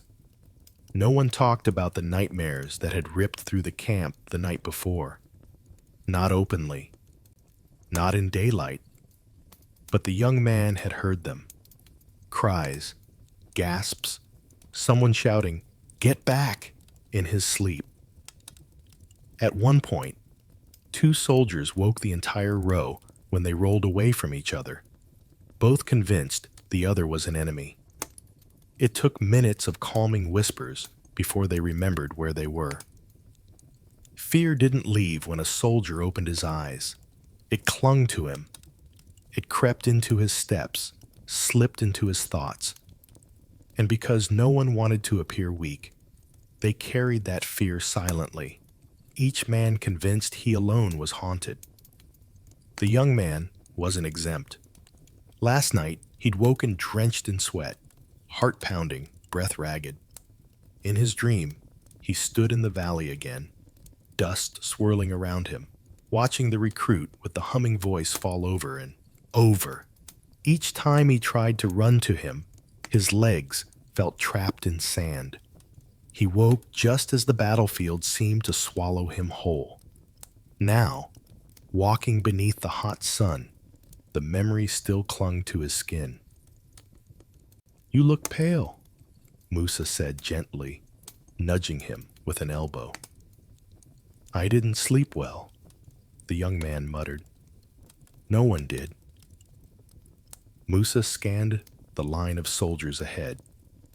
The body heals, the mind. He exhaled slowly, a tired sigh. The mind needs more time than we can give it. The young man wanted to ask if Musa had nightmares too. He wanted to ask if he ever doubted himself, if he ever felt like running until his legs gave out. But the question stuck in his throat. A soldier couldn't speak them. Not out loud, not here. Instead, he said, "Do you think it gets easier?" Musa didn't lie. "No, but you get used to carrying it." Their conversation paused when a horn sounded. One sharp note meaning nothing urgent, just a command to tighten formation. The officers wanted control, discipline, predictability. Trauma had no place in ranks or manuals. As the day wore on, the sun grew harsher. Heat shimmered off the ground in waves. Sweat soaked their clothes. The young man's thoughts drifted between memories he tried to avoid and fears he tried to ignore. At one break, Rafi sat heavily on the ground and rubbed his face with both hands. "I keep seeing it," he whispered, "every time I close my eyes." The young man didn't need to ask what it was. Tarek sat down beside them, letting out a long breath. "We'll get through it," he said, though his voice lacked its usual confidence. Rafi scoffed. "Easy for you to say. You don't dream with your eyes open." Tarek hesitated, then reached into his pack and pulled out a small wooden carving, a simple shape, smoothed by time. "I do," he said quietly. "I just don't talk about it." Silence fell between them, not heavy this time, but strangely comforting. A shared silence. A fragile kind of honesty. When the march resumed, the young man felt the weight inside him shift. Not lifted, but no longer suffocating. Pain shared became pain acknowledged. And in an army where no one dared to speak of fear, that small moment felt like an anchor. As dusk approached, the officers pushed the soldiers onward, determined to reach a safer position before night fell. The young man tightened his grip on his spear and continued walking, still haunted, still trembling inside, but still moving. And with every step, he realized something important. Trauma didn't end a soldier, but ignoring it could. Ahead, the sky darkened with the approach of evening. Fires would soon be lit, watch rotations assigned. The thoughts that haunted them would follow again when sleep tried to claim them. Yet the march demanded adaptation. The army could not pause for broken minds or aching hearts. And as the horizon glowed red beneath the sinking sun, the young man learned that if he couldn't outrun his fears, he would have to learn to walk with them. The nights ahead promised new shadows, ones made not of memory, but of enemies gathering just beyond the dark. The desert greeted them with a kind of brutal honesty. No shade, no mercy, no softness. Just endless beige horizons rippling under an unrelenting sun. As the army stepped into the dunes, the young man immediately felt the change in the air. Dry, sharp, and heavy, as if the desert were inhaling all moisture before it reached their lips. The first day was survivable. Hard, but survivable. The soldiers marched in clustered formation, heads bowed, cloth scarves wrapped tightly around their faces. Sand pressed into their boots and armor, collecting in the folds of fabric, rubbing raw the places where skin met leather. By midday, the heat rose like a boiling curtain. Even breathing felt like swallowing fire. Rafi fanned himself uselessly. "How can wind be hot?" he groaned. "Wind should cool things." Tarek slogged forward, kicking at the sand. "Nothing cools here. Even the shade is hot." Musa let out a small laugh. "Complain less. It only dries your throat." The young man didn't waste a breath on complaining. His tongue felt too thick, his lips already dry. Every few minutes, he raised his water skin, swallowed a tiny sip, then forced himself to stop. Water was more precious than fear in the desert. As the march wore on, silence began to settle in. Not the thoughtful kind they had known the previous night, but a heavy, oppressive silence where men lost the energy to speak. The only sound was the crunch of sandals on sand and the occasional distant buzz of flies. The flies, somehow, were worse than the heat. They hovered around eyes, crawled into nostrils, clung to sweat-damp cloth. Swatting them only delayed their return. At one point, the young man lifted his hand to brush away a persistent cluster and noticed something dark in the sand ahead. A lump. As they approached, the shape grew clearer. A camel collapsed onto its side, ribs protruding beneath its sunburnt hide. Flies covered its eyes and mouth. The officers barely glanced at it as they marched past. Dead animals marked the desert routes like grim milestones. "Poor creature," Rafi murmured. Tarek sighed. "It probably had the right idea. Stopping looks better every minute." Musa shot him a warning look. "Don't say that. Some men listen too closely." True enough, a few soldiers in the rear stumbled with eerie slowness, their steps disjointed. Heat exhaustion blurred their movements. The healers rushed to them, urging water into their mouths, fanning them with cloaks. The desert could kill without a single enemy in it. The second day felt worse than the first. The heat seemed to press down harder. The sand dunes grew steeper, and the horizon shimmered with mirages, false lakes, illusions of blue water that flickered temptingly before dissolving into dust. The young man saw one, himself, a glistening pool just ahead, surrounded by waving palms. For a heartbeat, he felt hope surge through him, but when he blinked, the pool rippled and vanished, replaced by more sand. He wasn't the only one fooled. A soldier broke ranks and sprinted toward a distant shimmer, shouting, "I see it! Water!" Men yelled after him, but he didn't stop. He dove into the sand where the mirage had danced. Moments later, he knelt there, hands clawing at the ground, sobbing. Two officers pulled him back into formation. His cries echoed behind them like a warning. By dusk of the third day, the men were cracked open, emotionally and physically. Faces burned, lips bleeding, minds drifting in and out of clarity. The young man walked on instinct, unable to tell how many hours had passed. His feet throbbed. His skin felt like it was shrinking around his bones. And then, almost too softly to trust, someone shouted from the front lines, "Green! I see green!" Heads lifted, eyes squinted. The young man blinked hard to be sure he wasn't imagining it. There, on the horizon, tiny specks of green swayed in the wind. Real green, not mirage green. Palm trees, A ripple moved through the army, a quiet wave of disbelief turning slowly into hope. The officers quickened their pace. Healers encouraged the struggling men gently. As they drew closer, the scent reached them first. Wet earth, distant water, faint but unmistakable. Then came the sight of it in full. An oasis, a wide pool glistening in the sinking sunlight, palm trees arching gracefully overhead, cool shadows waiting like an embrace. Rafi nearly wept.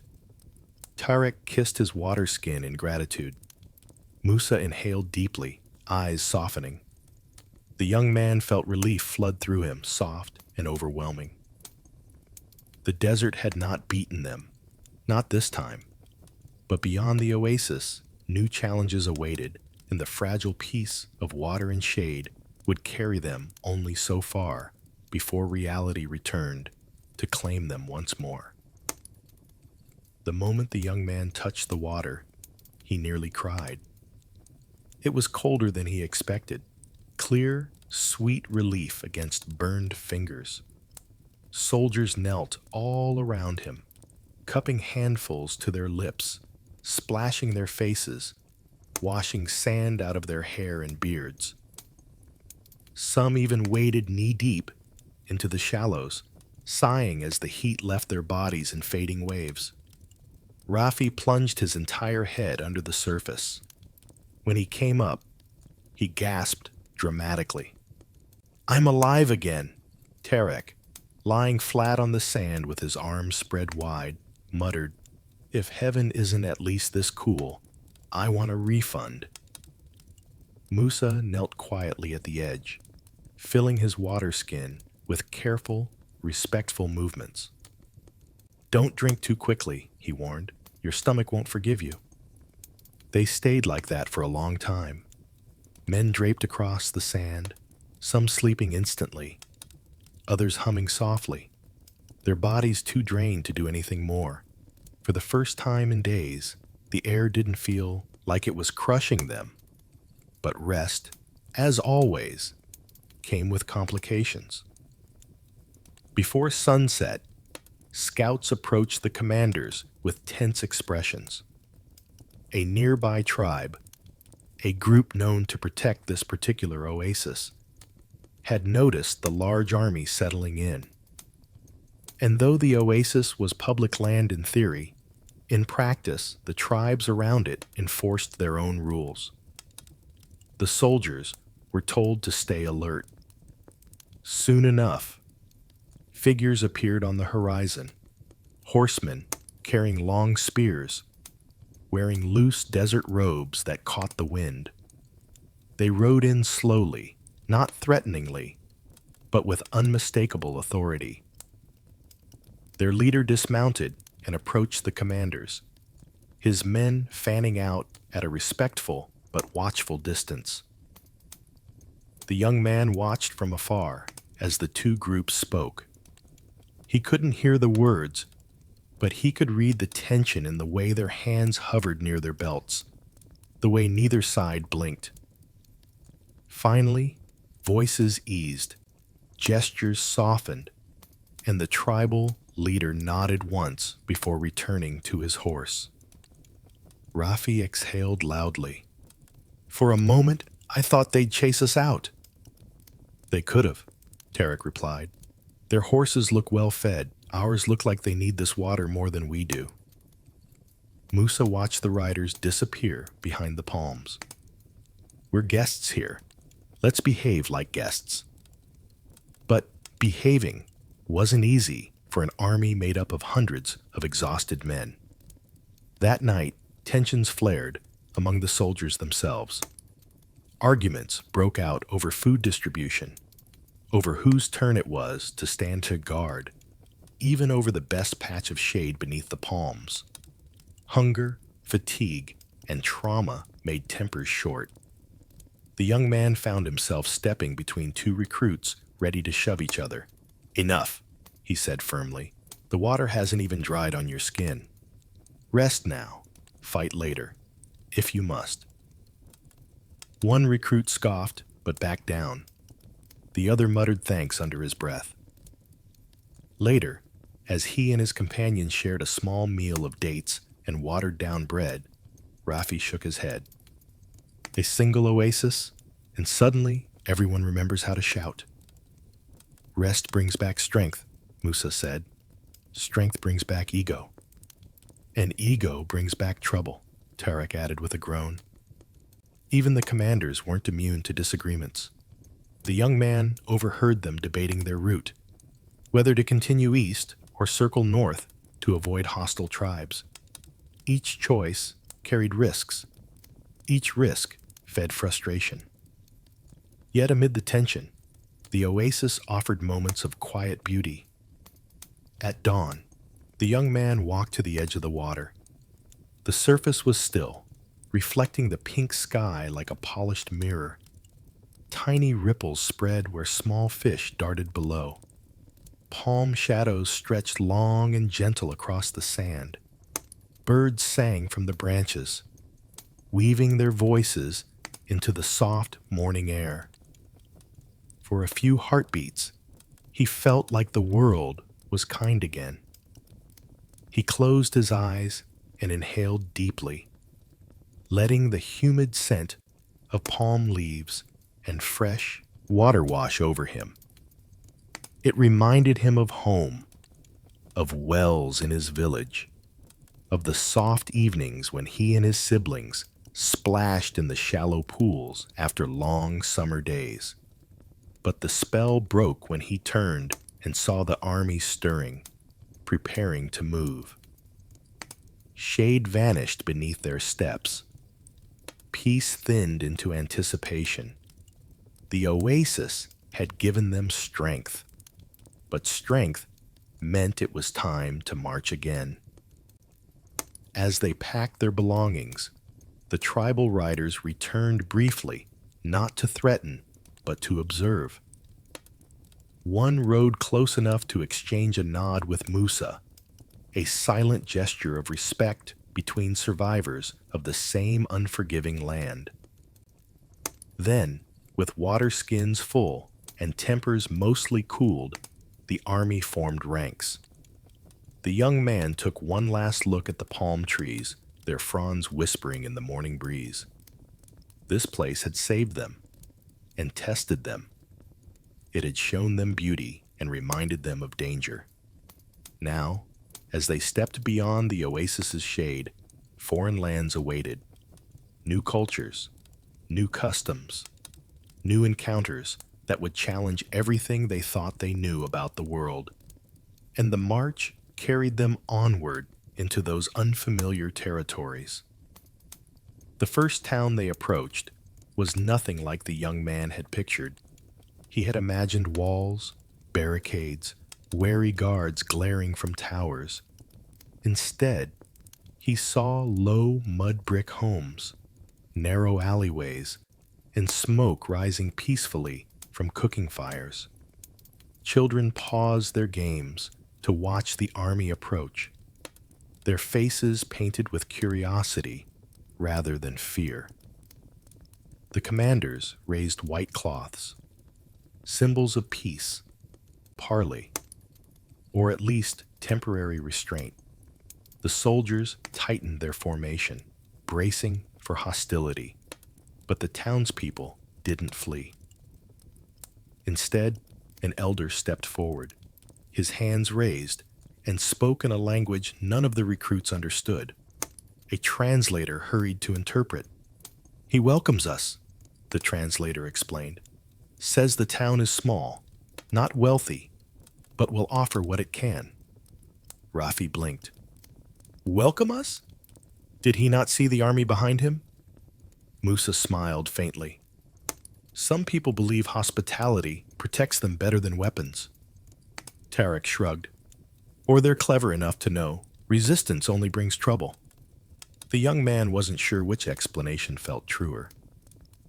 The townspeople led them inside. Women carried baskets of flatbread, dried fruit, and bowls of warm broth. Men brought jugs of cool water drawn from a deep well. Even the children approached shyly, offering dates or figs before running away, giggling. The young man accepted a small wooden cup from an old woman. She gestured for him to drink. The liquid was sweet, flavored with herbs he couldn't name. "Thank you," he said softly, unsure if she understood. She nodded anyway, smiling with toothless warmth. It felt strange, being treated not as an invader, but as a guest. As the soldiers settled in open courtyards and shaded streets, they observed the rhythms of local life. Women baked bread in clay ovens that puffed fragrant clouds into the air. Men spun wool into thread or shaped pots from river clay. Children chased goats through the alleys, laughing freely, unbothered by the presence of armored strangers. Rafi watched a group of women weaving colorful fabrics and whispered, "Their clothes are brighter than ours." Tarek nudged him. "Everything is brighter than yours." The women laughed at Rafi's perplexed expression, even without understanding his words. Musa, always curious, spent time speaking with the translator about local customs. "They have a festival for the harvest," Musa explained later. "They paint their doors blue to keep bad spirits away, and they believe the river nearby is guarded by a spirit that punishes greed." Rafi snorted. "I'd like that spirit to visit our quartermaster." Tarek elbowed him. "If greed brought punishment, half the army would be in trouble." The young man's attention drifted from conversation to scenery. He couldn't help but feel conflicted. These people weren't enemies. They weren't threats. They were ordinary families living quiet lives, lives that now intersected with the army's march, whether they welcomed it or not. The commanders held discussions with the local leaders, terms of cooperation, agreements of safety, expectations of tribute. Diplomacy, on the surface, seemed peaceful, but beneath it lay tension. Every gift offered by the townspeople, every gesture of respect, carried an undercurrent of fear. They weren't welcoming an ally. They were appeasing a power. Some soldiers failed to see the difference. The young man could. That evening, as lanterns lit the streets with soft golden glow, a feast was set up in the central square. Musicians played flutes and drums. Townsfolk danced in wide circles, inviting soldiers to join. A few recruits eagerly stepped forward, stumbling through unfamiliar steps, while children giggled. Even Tarek tried, though Rafi couldn't resist teasing him. "You dance like a camel with a limp." Tarek gave an exaggerated bow. "At least I dance." The young man watched one group spin beneath lantern light, their movements fluid and joyful. For a moment, he felt warmth rising in his chest, something like hope, but the feeling twisted into unease. These people were kind, peaceful, welcoming, and soon the army would move on, leaving uncertainty behind. The next morning, before the sun rose fully, the commanders ordered the troops to assemble. Their rest had been generous, but the campaign required movement. There were new territories ahead, new towns, new negotiations, some peaceful, some not. As the army marched out of the village, the young man glanced back. The townspeople stood watching them go, some waving, others cautiously observant. The old woman who had given him the sweet drink raised her hand one last time. He lifted his hand in return.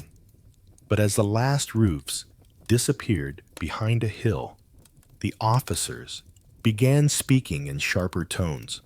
Rumors of fortified cities ahead, reports of tribes preparing resistance, talk of clashes no diplomacy could soften. The peace of the town faded into memory as the army prepared for new campaigns, and the young man felt the conflicted weight of knowing that kindness could exist even on the path to conquest, and that the next encounter might not be so gentle. The city loomed on a hill, its walls tall and pale under the unforgiving sun. Watchtowers dotted the battlements, and narrow slits in the stone hinted at the arrows waiting behind them.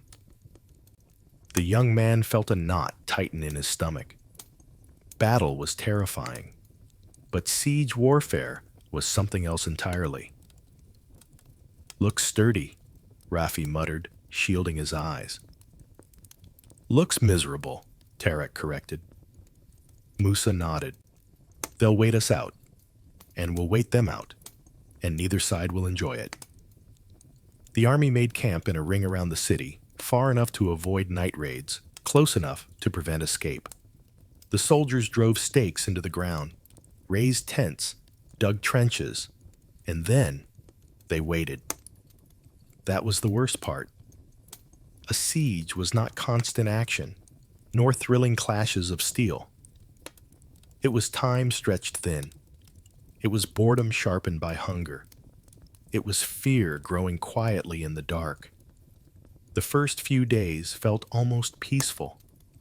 The soldiers cooked what little food they had, sharpened weapons, shared stories. But soon, the monotony crept in. Every morning looked the same: stale bread, brief drills, staring at stone walls that stared back. And then, the arrows began. They came without warning, thin, sharp streaks of death slicing the air. A soldier could be walking to fill his water skin one moment and fall lifeless the next, an arrow jutting from his throat. The young man witnessed a man collapse beside him, the arrow puncturing his shoulder deep enough to knock him off his feet. "Stay low," Commander shouted. "They want us restless." Restless they became. Soldiers moved like hunted animals, darting from one stretch of trench to another. Even sitting felt dangerous. Men flinched at every whistle of wind, every flicker of movement on the battlements. Food became a problem by the second week. Supply lines strained. Fresh produce vanished. Meat spoiled in the heat. Bread turned hard enough to break teeth. The young man found himself rationing crumbs, feeling the familiar gnaw of hunger return. Rafi held up his measly portion one morning and sighed. "I used to mock the quartermaster. Now I'd hug him if he doubled our rations." Tarek smirked weakly. "You'd hug him now, even if he gave you a pebble." Musa chewed slowly, eyes distant. "This city outlasts us if we don't get smarter." As days blurred together, tempers flared. Men argued over shade, over food portions, over who had taken whose blanket. One night, two soldiers nearly fought over a misplaced wooden cup. The young man felt the strain too. Sleep was scarce, snatched between arrow volleys, broken by nightmares or by the constant fear that the enemy might emerge in the dark. Nights echoed with whispers, groans, and the soft rustle of exhausted soldiers turning in their blankets. Then came the foul-smelling surprises. The defenders began launching rotting carcasses over the walls, dead goats, dead dogs, even scraps of refuse. Disease was as much a weapon as arrows. The air grew thick with stench, a reminder that the defenders fought with desperation. Rafi gagged every time a carcass landed. "This should be illegal," he muttered, plugging his nose with cloth. Tarek grimaced. There are no rules in a siege, only patience or starvation. Between bouts of boredom and bursts of fear, the men assigned themselves tasks just to keep sane. repairing tents, digging deeper trenches, crafting makeshift shields. The young man found himself patching sandals one afternoon, simply to keep his hands busy. Occasionally, attempts were made to break the stalemate. Archers shot volleys toward the walls, though the defenders stayed safely hidden. Engineers built simple siege ladders, though everyone knew it would be suicide to climb them until the defenders weakened. The waiting continued, and then the weather turned. One morning, the wind carried a new bite. The air felt drier, colder, harsher. Musa rubbed his arms. "Winter is coming early," he said, "and we're not prepared." The commanders confirmed it by midday. Winter winds swept across the plains with unexpected force, dropping the temperature by nightfall. Fires struggled against the freezing gusts. Blankets felt thin as paper. The young man's fingers stiffened so quickly he could barely hold his cup. Rafi shivered violently. "Heat was awful," he muttered, "but this is cruelty." Tarek wrapped his cloak tighter. "The cold will finish what hunger started." The city, on the hill, remained stubborn, fires glowing behind its walls, while the army outside froze, starved, and waited. And as the young man huddled against the wind, he understood a terrible truth. A siege didn't kill quickly. It killed slowly, by fear, by cold, by boredom, by despair. And the winter had only just begun, promising trials far harsher than any battle could offer. Winter did not ease itself in gently. It struck all at once, as if the season had been waiting beyond the horizon, ready to pounce the moment the army showed weakness. The wind howled through the camp, snapping tent ropes, tossing sand into frozen air, turning every breath into a cloud of white. The young man woke the first winter morning to find his blanket stiff with frost. His fingers, numb and clumsy, struggled to fold it. Rafi cursed loudly enough to wake half the sleeping line. "Why is the ground colder than my soul?" he groaned.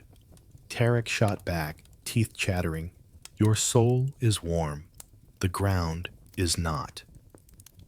Even Musa, usually composed, rubbed his hands vigorously, trying to coax warmth into them. "Move," he advised softly. "Movement keeps the blood awake." But movement was torture. Wet boots that had been tolerable during the siege turned to icy traps in the cold. Every step sent a biting sting through the young man's toes, which he feared might go numb for good. Water skins, once their most precious possession, froze overnight into useless lumps of crackling ice. Soldiers had to warm them with shaking hands just to drink. Frostbite became a new enemy. Men whispered stories of soldiers waking to blackened fingertips or toes that refused to warm. The healers wrapped hands and feet in layers of cloth and bitter-smelling ointments, but supplies were thinning, and hope was always thinner. Nights were the worst. The cold pressed in from every angle, seeping through cloaks, creeping under mats, biting through flesh. Soldiers huddled together for warmth. Men who would never have embraced in daylight, now clinging to one another in exhausted desperation. The young man found himself squeezed between Rafi and Tarek one night, all three shivering so violently their teeth clicked like castanets. "I can't feel my ears," Rafi whispered. "You don't use them anyway," Tarek muttered, breath fogging in the dark. Musa, lying close nearby, chuckled softly. "If we can still joke, we're alive." But some couldn't joke. Some couldn't even speak. The cold took the frail and the wounded first. A man with a mild fever one evening was gone by morning. his body stiff and pale.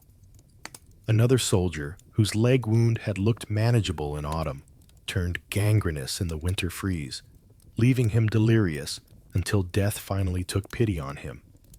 Each loss weighed on the young man. Winter was a quieter killer than battle, but no less deliberate. Food, already miserable, became nearly inedible. Bread froze into stone. Stew cooled so quickly that men ate it in cold chunks. The quartermaster rationed firewood carefully. The flames were too precious to waste on comfort. They were reserved for cooking and the occasional emergency thawing of limbs. Even the city they besieged seemed to mock them. Smoke curled lazily from behind its sturdy walls, suggesting warm fires, warm beds, warm lives untouched by the misery outside. "Do they even feel the same winter?" Rafi muttered bitterly one morning, glaring at the distant rooftops. "Walls make a difference," Musa said. "We have canvas, they have stone. And they have food," Tarek added, rubbing his arms. "Real food." The days stretched endlessly, gray, cold, monotonous. Time lost shape. The young man felt his spirit shrinking inward, conserving warmth the same way his body did. Thoughts slowed, laughs faded. Even hope felt sluggish, half frozen. Yet, as winter always does, it began to crack. One morning, the sun rose a little brighter. The frost melted by midday instead of lingering until afternoon. Birds appeared, thin, scrappy creatures, but alive. The young man noticed the subtle shift and felt something stir in his chest. "Spring," Musa whispered one morning, holding his palms to the sun. "It's coming." With spring came mud, deep, sticky mud that sucked at boots and made every step a chore. But soldiers welcomed mud over frost. Mud meant warmth. Mud meant life returning. The commanders noticed too. With the thaw came scouts bearing new orders. Rumors spread faster than the wind. The siege might be ending. New campaigns were being planned. A shift in the war demanded movement. The young man stood in the softening light of early spring, feeling the chill finally loosening its hold. Misery had passed, slowly, painfully, but passed all the same. New challenges awaited, but at least his fingers could bend again, and water no longer cracked like glass.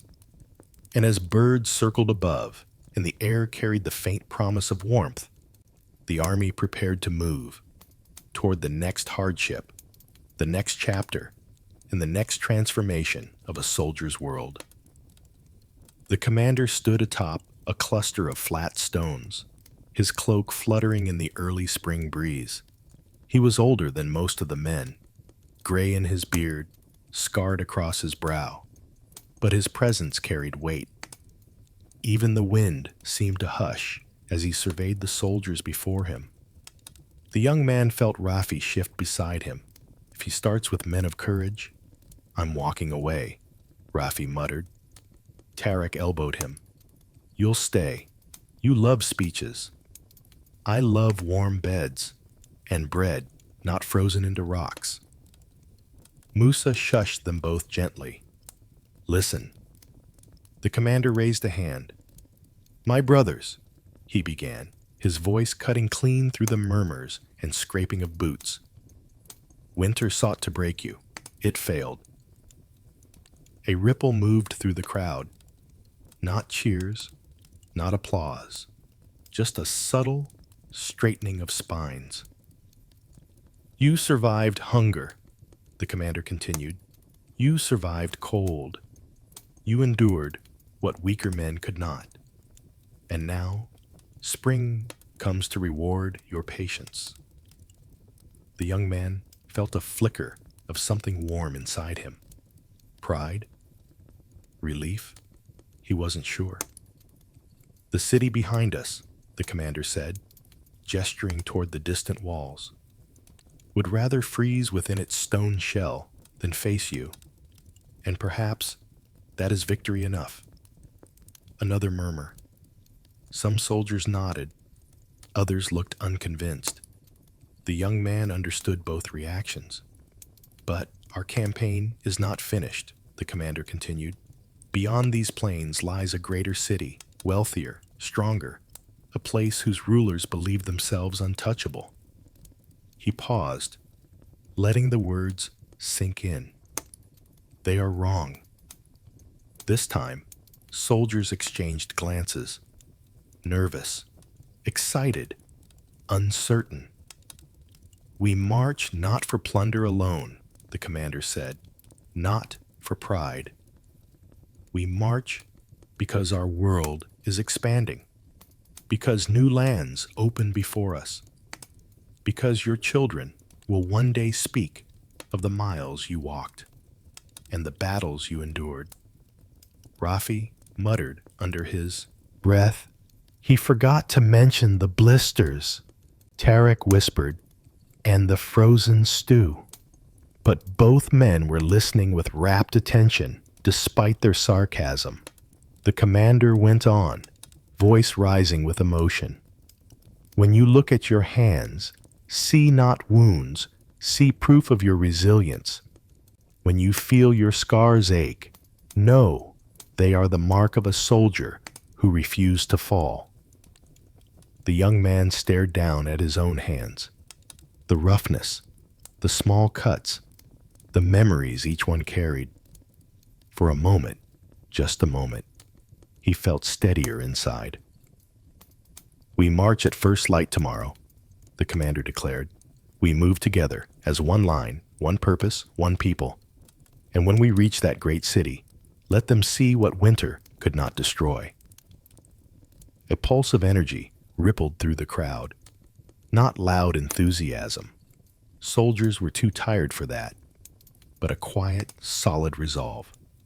The kind that grows in the spaces between fear and determination. As the crowd dispersed, Rafi shook his head. I swear this man could convince a dying donkey to stand up and walk. Tarek smirked. Did it work on you? Unfortunately, yes. Musa chuckled. Words have power when spoken at the right time. The young man walked slowly toward the campfires. Something in the commander's speech lingered in his chest.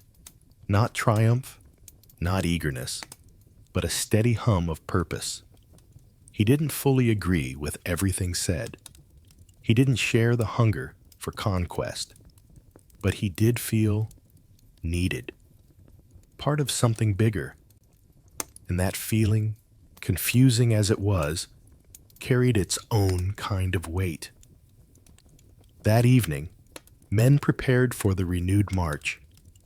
They patched their sandals, checked their weapons, and packed winter-worn belongings. Fires burned brighter now that wood was easier to gather. Laughter returned in small bursts. Someone sang softly, voice cracking but hopeful.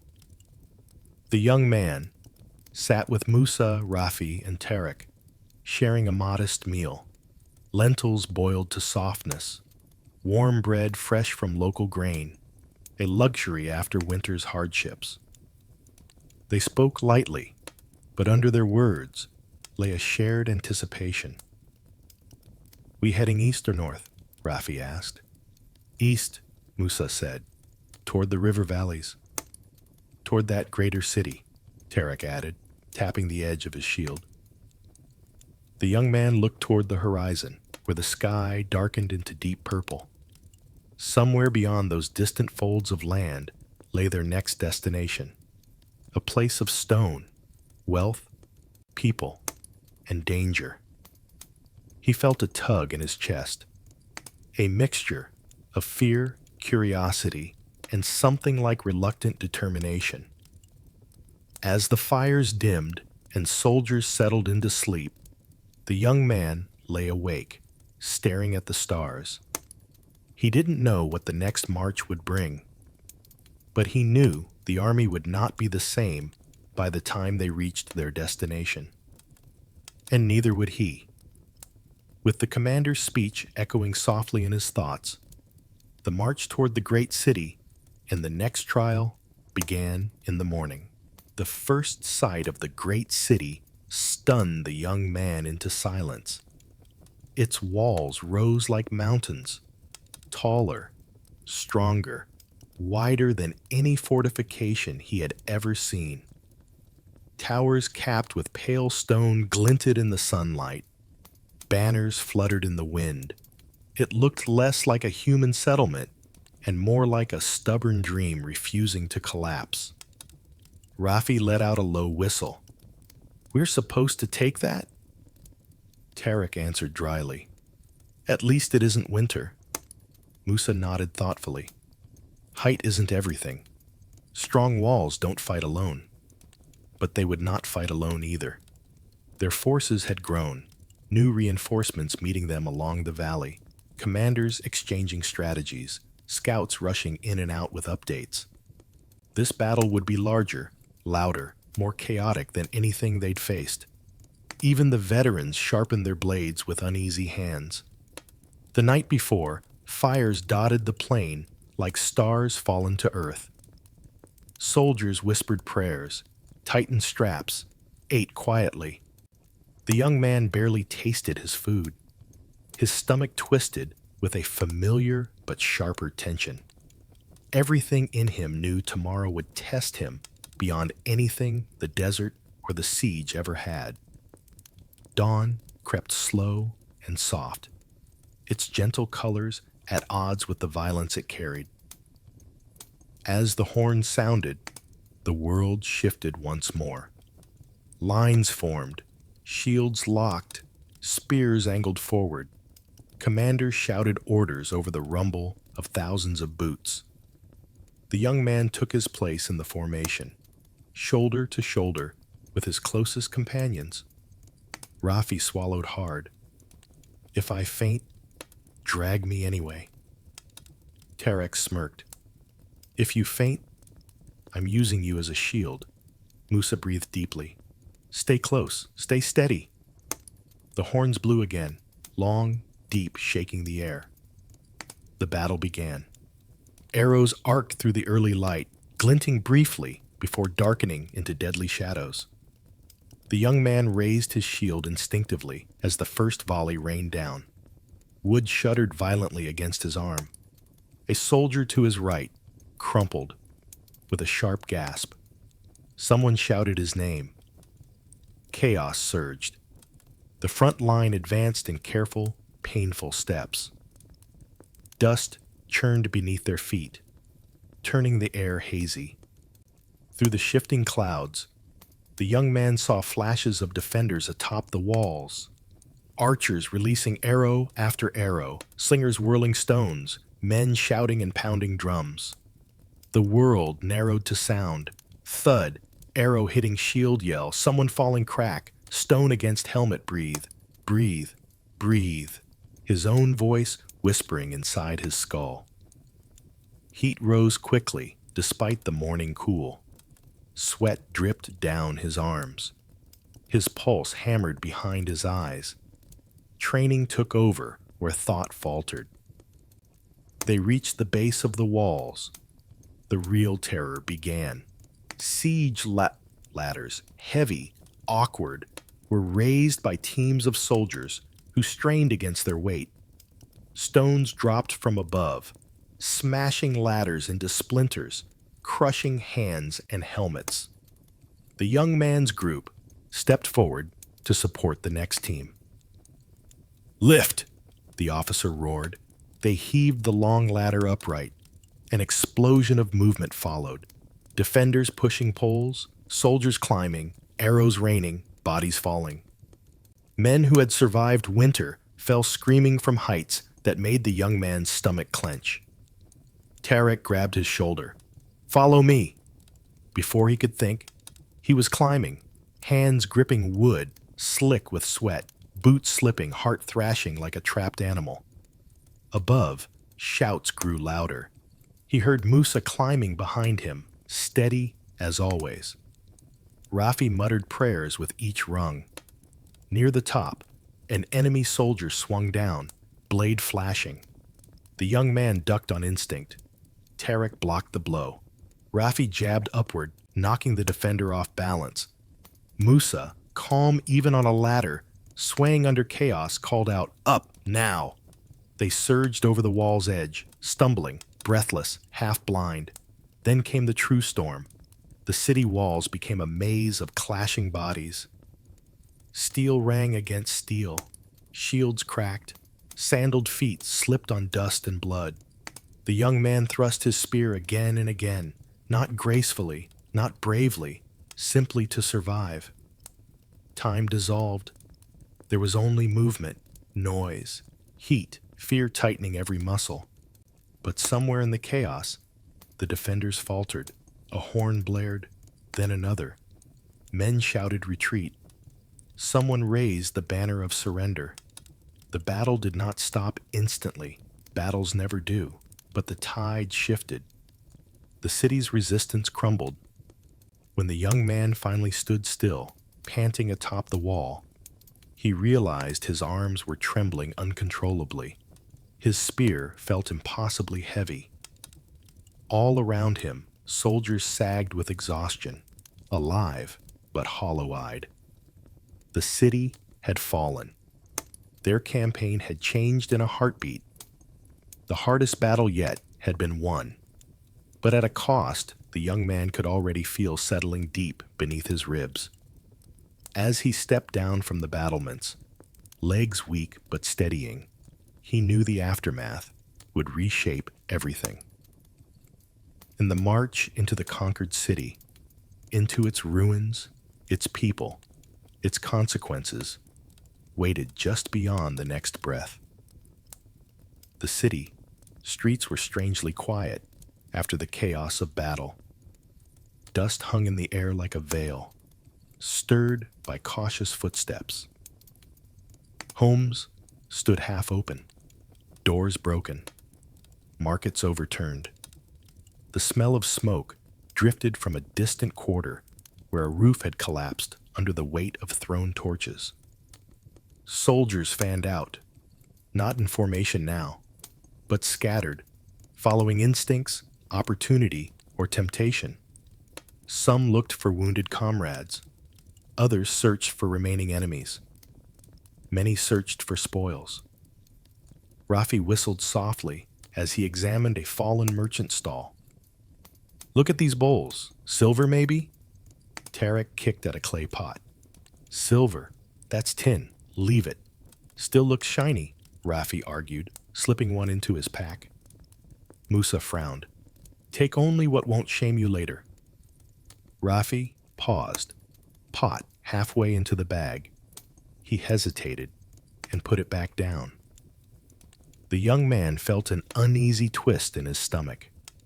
Everywhere he looked, soldiers rummaged through homes, some respectfully, some greedily. A group pried open a storage chest and shouted in delight.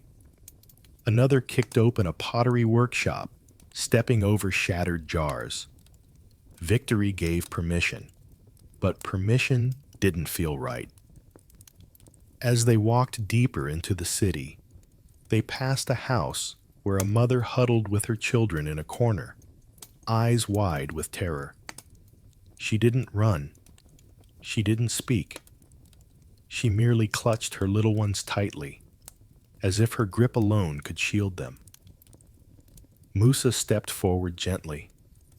"We won't harm you," he said softly, though he wasn't sure she understood. He offered a water skin. The woman stared for a long moment before reaching out with trembling hands. The young man felt something tighten behind his ribs. This didn't feel like victory. This felt like aftermath.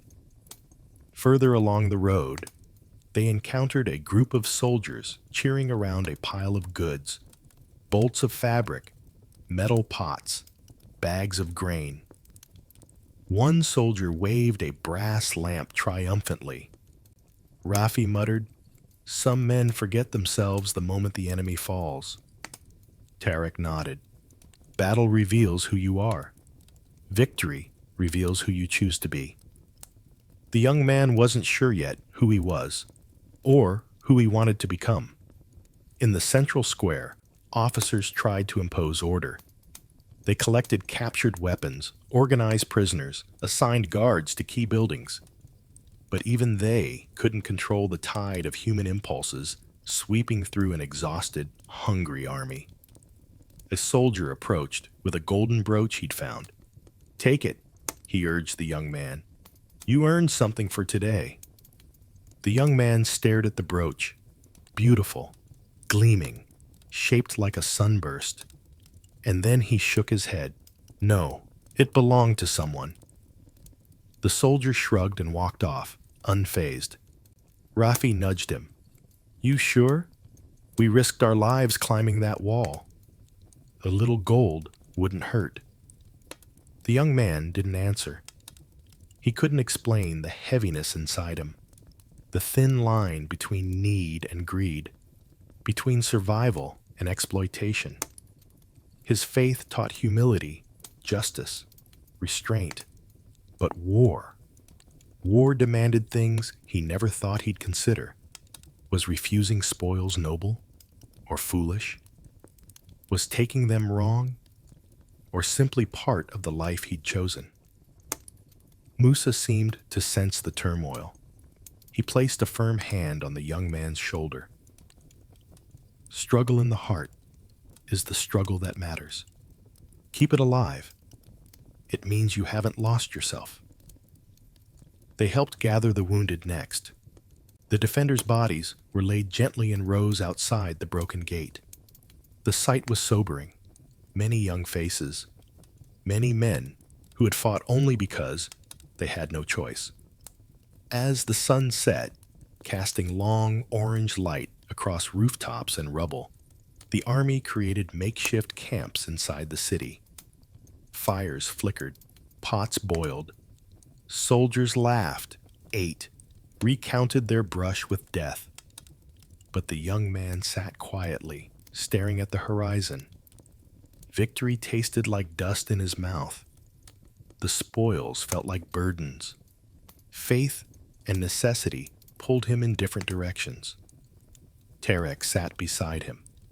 "You did well today," he said softly. The young man nodded, though the praise felt heavy. "Do you ever feel," he whispered, "like winning doesn't feel like winning?" Tarek looked at him for a long moment. "Every time," he said. Musa joined them, arms crossed. "Victory changes a man," he said. "But how it changes him, that's his choice." Rafi arrived with a bowl of stew. "Choice or not," he said, handing it over, "you'd better eat before someone steals your share." They all chuckled weakly, the first genuine sound of warmth since the battle. As night settled fully, stars appearing beyond the smoke trails, the young man lay on his thin mat, eyes open. He felt the weight of spoils he didn't take, the cries he overheard in the houses, the questions gnawing at him. War-shaped warriors, but conscience-shaped men. And as he drifted into uneasy sleep, he knew the next days would force deeper reflection about who he was becoming and who he still hoped to be. Sleep did not come easily. The young man lay on his mat inside a half-crumbled house, staring at the cracked ceiling, listening to his companions breathing softly around him. Musa slept like he always did, deep and steady. Tarek snored gently.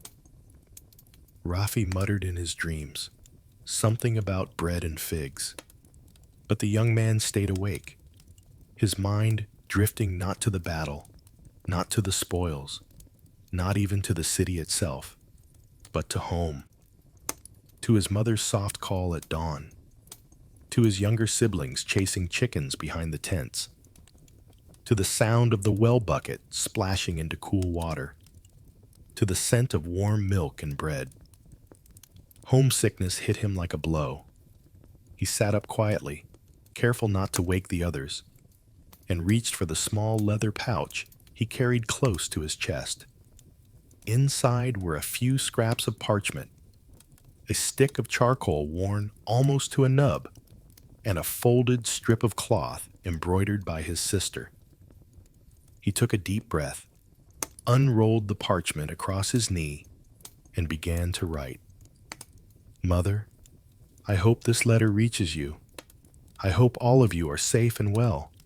His handwriting trembled. The charcoal smudged under his fingers. Around him, distant fires popped and crackled. The journey has been long, harder than I imagined. I miss your cooking more than anything, except your voice. He paused, exhaling shakily. Tell Father, I remember his advice. I keep my head down in battle. I stay close to trustworthy men. I pray when fear feels too close. He hesitated before writing the next line. We took a great city today. I do not feel proud, only tired. He wiped a stray tear before it smudged the page. I wish you could know that I'm trying my best to stay good, even when it is difficult. Outside, a soft wind rustled through the streets. Somewhere far off, soldiers laughed around a fire. Somewhere else, a child cried. One of the city's residents, still shaken by the day's events. The young man continued writing. Tell my little brother, I still carry the wooden bead he gave me. Tell my sister, I haven't forgotten her stories. I keep them with me when the nights are frightening. His chest tightened. If this letter never reaches you, know that I tried. Know that I thought of home every day. Know that I love you all. When he finished, he folded the parchment as carefully as one folds a prayer. He tucked it back into the leather pouch, pressing it close to his heart. Musa stirred awake, his voice soft. You're writing again? The young man nodded. It helps. Musa sat up, wrapping his cloak around his shoulders. Even if the letters never arrive, sending them into the world is a kind of hope. Do you write? The young man asked. Musa smiled faintly. I write in my mind. Less chance of heartbreak that way. Rafi turned over sleepily. Tell your mother I said hello, he mumbled. Tarek snorted awake. Tell her Rafi's useless, he added before drifting off again. The young man laughed quietly despite himself. Later that morning, soldiers gathered their letters. A small courier group, men on fast horses, prepared to attempt the long journey back toward their homelands. Their mission was risky. War-torn roads, bandits, unpredictable enemies. Some letters would reach their families. Many would not. The young man handed his folded parchment to the courier with both hope and dread. May it get where it needs to, the writer said. As the couriers galloped away, the young man watched until they shrank into distant silhouettes. A strange heaviness lingered in his chest. Part longing, part fear, part fragile hope. That afternoon, a whisper began drifting through the ranks. It started small, caught on the wind, repeated in cautious murmurs. Peace talks. They're considering peace talks. Rafi's eyes widened. Is it true? Tarek shrugged. Rumors run faster than horses. Musa looked thoughtful. But rumors usually begin somewhere. The young man felt something stir inside him. A cautious spark, delicate as a candle flame. Peace seemed impossible after the months they had endured. But the thought of going home, of seeing his family again, of returning not as a conqueror, but simply as a son, it filled him with a warmth he hadn't felt in a long time. Yet war was unpredictable, and peace even more so. As the evening sky dimmed into purple, the young man lay down once more, hands resting over the pouch that held his letter. Whether it ever reached home or not, writing it had stitched something inside him back together. Tomorrow might bring news, good or bad, but tonight he allowed himself one quiet moment of hope. Peace arrived quietly, without fanfare or dramatic proclamations. One morning, the soldiers woke expecting orders to march or attack, only to be told to rest. No siege lines to maintain, no patrols at dawn, no arrows to dodge. The stillness felt unfamiliar, almost suspicious. The young man walked out into the street and noticed how the absence of urgency changed everything. Birds perched along the rooftops. Smoke from cooking fires drifted lazily instead of in frantic plumes. Even the air seemed warmer, softer, as if the city itself had unclenched. Rafi stretched with an exaggerated groan. Is this what normal feels like? Tarek snorted. I don't trust it. Musa smiled faintly. Enjoy it while it lasts. And enjoy it they did. With little to do, soldiers began exploring the city in gentler ways, walking through markets, tasting unfamiliar foods, watching local craftsmen work with careful skill. The young man tried a dish of spiced lentils a merchant shyly offered, expecting something bland or strange. Instead, it tasted warm and comforting, like home filtered through foreign hands. Rafi discovered a bakery and spent nearly every spare moment there, sampling anything sweet. War makes you appreciate sugar, he declared, cheeks full of honey-dipped pastry. Tarek, surprisingly, took up carving. He found leftover wood scraps from a broken door and began shaping them with a small knife. At first, the results were rough, jagged lumps with no clear form. But over a few days, the outlines sharpened, and soon he presented a simple wooden bird to the group. Rafi was impressed. Look at you, becoming an artist. Tarek shrugged, but looked secretly pleased. Better than sitting around worrying. Musa gravitated to the city's elders, men who had seen too many battles in their lifetimes. They spoke of past wars, ancient customs, forgotten stories. The young man often sat beside him, listening, absorbing. Peace gave space for curiosity to breathe again. Even laughter returned. One afternoon, the young man and his friends found themselves watching a group of soldiers attempting to ride the city's peculiar breed of short, stubborn horses.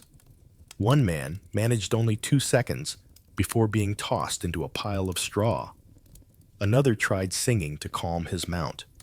The horse responded by stepping on his foot. Rafi laughed until tears rolled down his cheeks. Imagine telling our families we died in peace because of angry ponies. For the first time in what felt like forever, the young man laughed too. Not the brittle laugh of exhausted nerves, but the warm kind that loosened something deep inside him.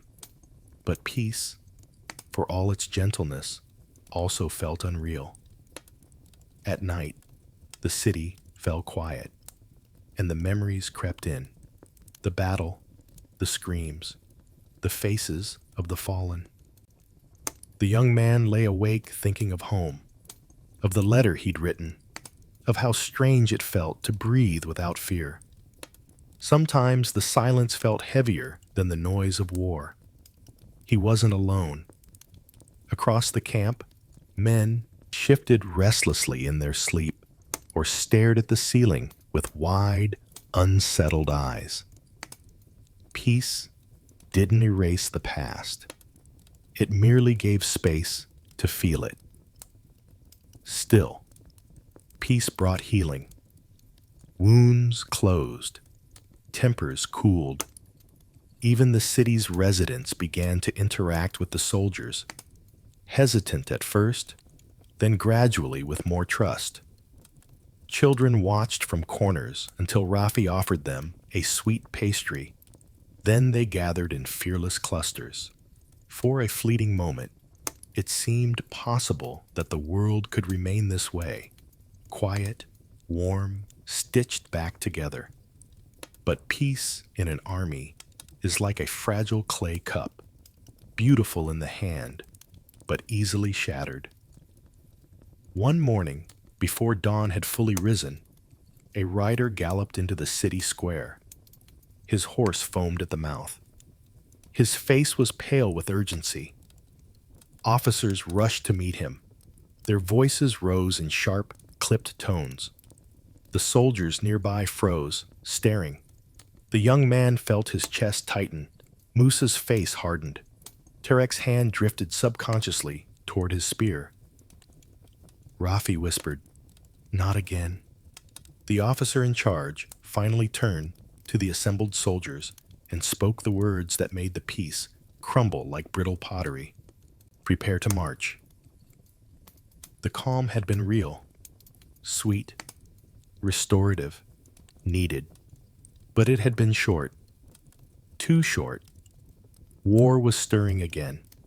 And this time, it would lead them far from the city they had just begun to understand.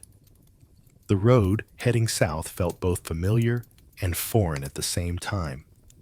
The young man had traveled this way months ago, wide-eyed, hopeful, and terrified in equal measure. Now, he walked with a different posture. His steps were measured, steady, practiced. His pack no longer felt awkward. His spear no longer felt strange in his grip. His mind, once buzzing with naive excitement, now moved with a slower, more cautious rhythm. Rafi trudged beside him, wiping sweat from his forehead. "Feels strange, doesn't it?" "What does?" the young man asked. "Going back the way we came, but feeling like someone else entirely." Tarek nodded. "The desert didn't change. The land didn't change. We did." Musa, ever thoughtful, added, "Growth doesn't ask permission. It happens whether we want it or not." The march itself was quieter than their first. The endless chatter of young recruits had been replaced by muted conversations. The silly competitions, the who can walk farthest without complaining contests, and the bets on which officer would yell first, were gone. Even the banter felt different, heavier around the edges. The young man noticed it in himself too. He used to marvel at the horizon, searching for wonders or dangers. Now he walked with his gaze lowered, measuring each step, conserving his strength, conserving his thoughts. He had learned to listen to the army's rhythm, the clank of armor, the crunch of sand under thousands of feet, the quiet grunts of men adjusting their loads. At midday, they stopped near a small stand of thorny trees. Shade was sparse, but it was enough. Soldiers dropped their packs with sighs of relief.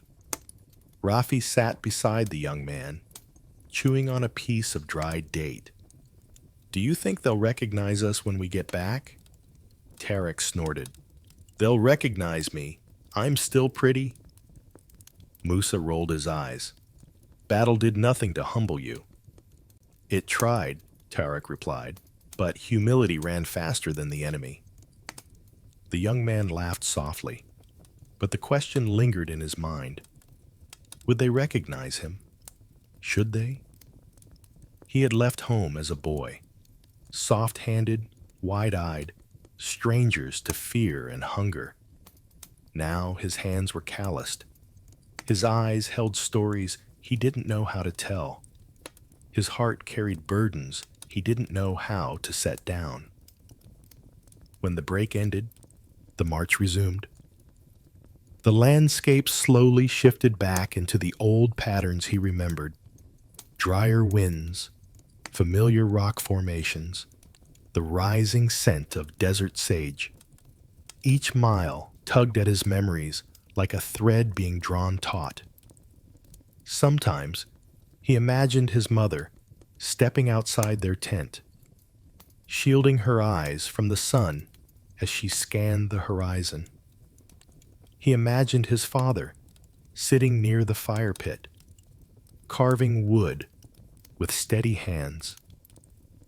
He imagined his siblings wrestling or chasing goats, unaware that he was only days away from seeing them again. The thought warmed him and frightened him. What if home no longer felt like home? What if he no longer fit into the life he had left behind? As they camped one night beneath a canopy of brilliant stars, the young man lay awake while his companions slept. The desert air was cool, almost cold, but comforting. A breeze rustled through sparse bushes, carrying with it the scent of distant dunes. Musa, awake as well, noticed him staring upward. Can't sleep? Not really. Worried? The young man hesitated. About what they'll think of me. About who I've become. Musa nodded slowly. Home doesn't always stay frozen in time. It changes too. And sometimes, it needs us to come back different. The words soothed him more than he expected. The next morning, they continued their journey. The land grew more familiar with every hour. Gentle hills he recognized, a dry riverbed he once crossed barefoot, a cluster of palm trees where he had rested during a trading trip with his father. He felt something tighten in his throat. By the time the sun began to sink behind the western dunes, their path curved toward a low rise. Beyond it, faint smoke trails drifted into the sky, a sign of cooking fires, of families preparing for evening meals. Musa slowed beside him. We're close. Tarek clapped him on the shoulder. Ready to be smothered by your mother? Rafi grinned. Ready to tell everyone we fought a city that looked like a mountain? The young man smiled weakly. Ready or not, I'm going home. The village lay just beyond the rise, and with each step, the past and present moved closer, waiting to collide. His footsteps slowed as he approached the first cluster of homes. The familiar dirt paths, the old well, the worn fences, they tugged at memories so vivid he almost saw his younger self running barefoot between them. But that version of him felt like someone else's life, distant and unreachable. A child gasped when she saw him, then another. Then the shouting began. He's back! He's home! Call his mother! Soon, people spilled from their tents, faces lighting with joy as they recognized him. Aunts, cousins, neighbors, they surrounded him with a warmth so sudden and overwhelming he almost stumbled. Hands clasped his arms. Voices overlapped in excitement. Someone laughed. Someone cried. And then he saw her. His mother rushed through the crowd, her veil slipping off her shoulder, eyes wide with disbelief. She reached him breathlessly, cupping his face with trembling hands. My son, praise be to God, you're home, she whispered, pulling him into her embrace. He held her tightly, breathing in the familiar scent of wool, herbs, and home. For the first time in months, the tightness in his chest loosened, but beneath the relief, something deeper and more complicated churned quietly. His father approached next, slower, steadier, gaze sharp. He placed a hand on his son's shoulder, pride and concern mixing in his expression. "You've grown," he said, "and you've seen much." The young man nodded, unsure how to respond. How could he explain what he had seen? How could he put battle, fear, loss, and change into words simple enough for home?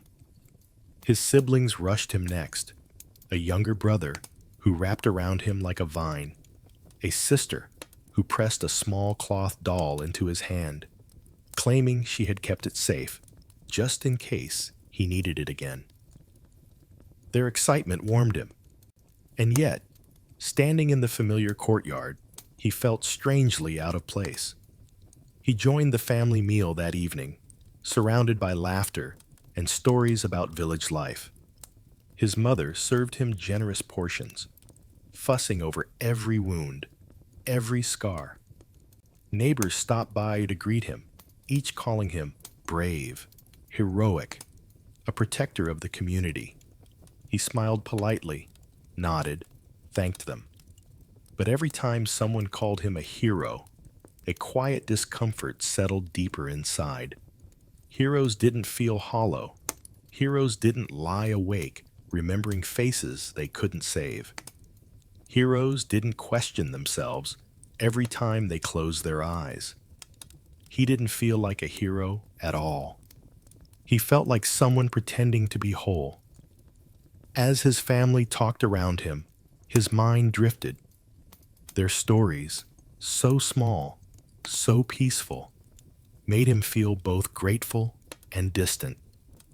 The petty arguments about a goat wandering into someone's garden, the excitement about a newborn camel, the peace of daily routines.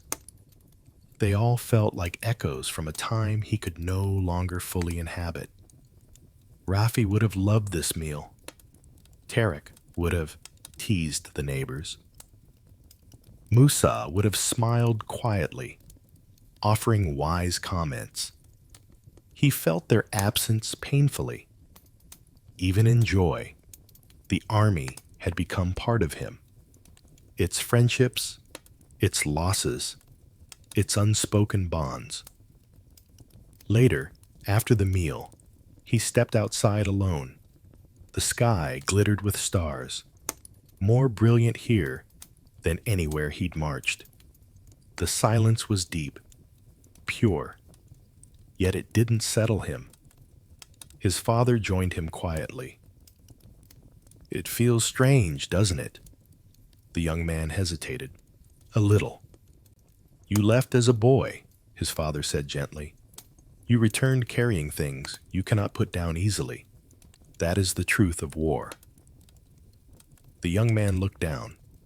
"Everyone expects me to be happy, to fit right back into my old life." "People expect what they understand," his father replied. "What you carry, they cannot see, but time will help you learn how to live with it." They stood together, watching the horizon darken. Inside, the village celebrated his return. Outside, the young man tried to stitch together who he used to be with who he had become. The next morning, neighbors came bearing gifts, dates, milk, woven cloths, little tokens of honor.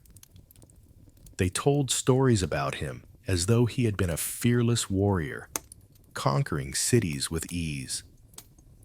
Each tale was further from the truth, but he didn't correct them. How could he describe the terror, the uncertainty, the nights of shaking hands and whispered prayers? He simply nodded, letting their stories wash over him like warm but shallow water. Days passed, and though the village welcomed him with open arms, he couldn't shake the sensation that he had returned to a place that had stayed still while he had moved too far, too fast. His mother noticed the way he stared off sometimes. His father noticed the stiffness in his shoulders when someone mentioned battles. Life at home continued, unchanged and gentle. But he carried the weight of miles, memories, and scars.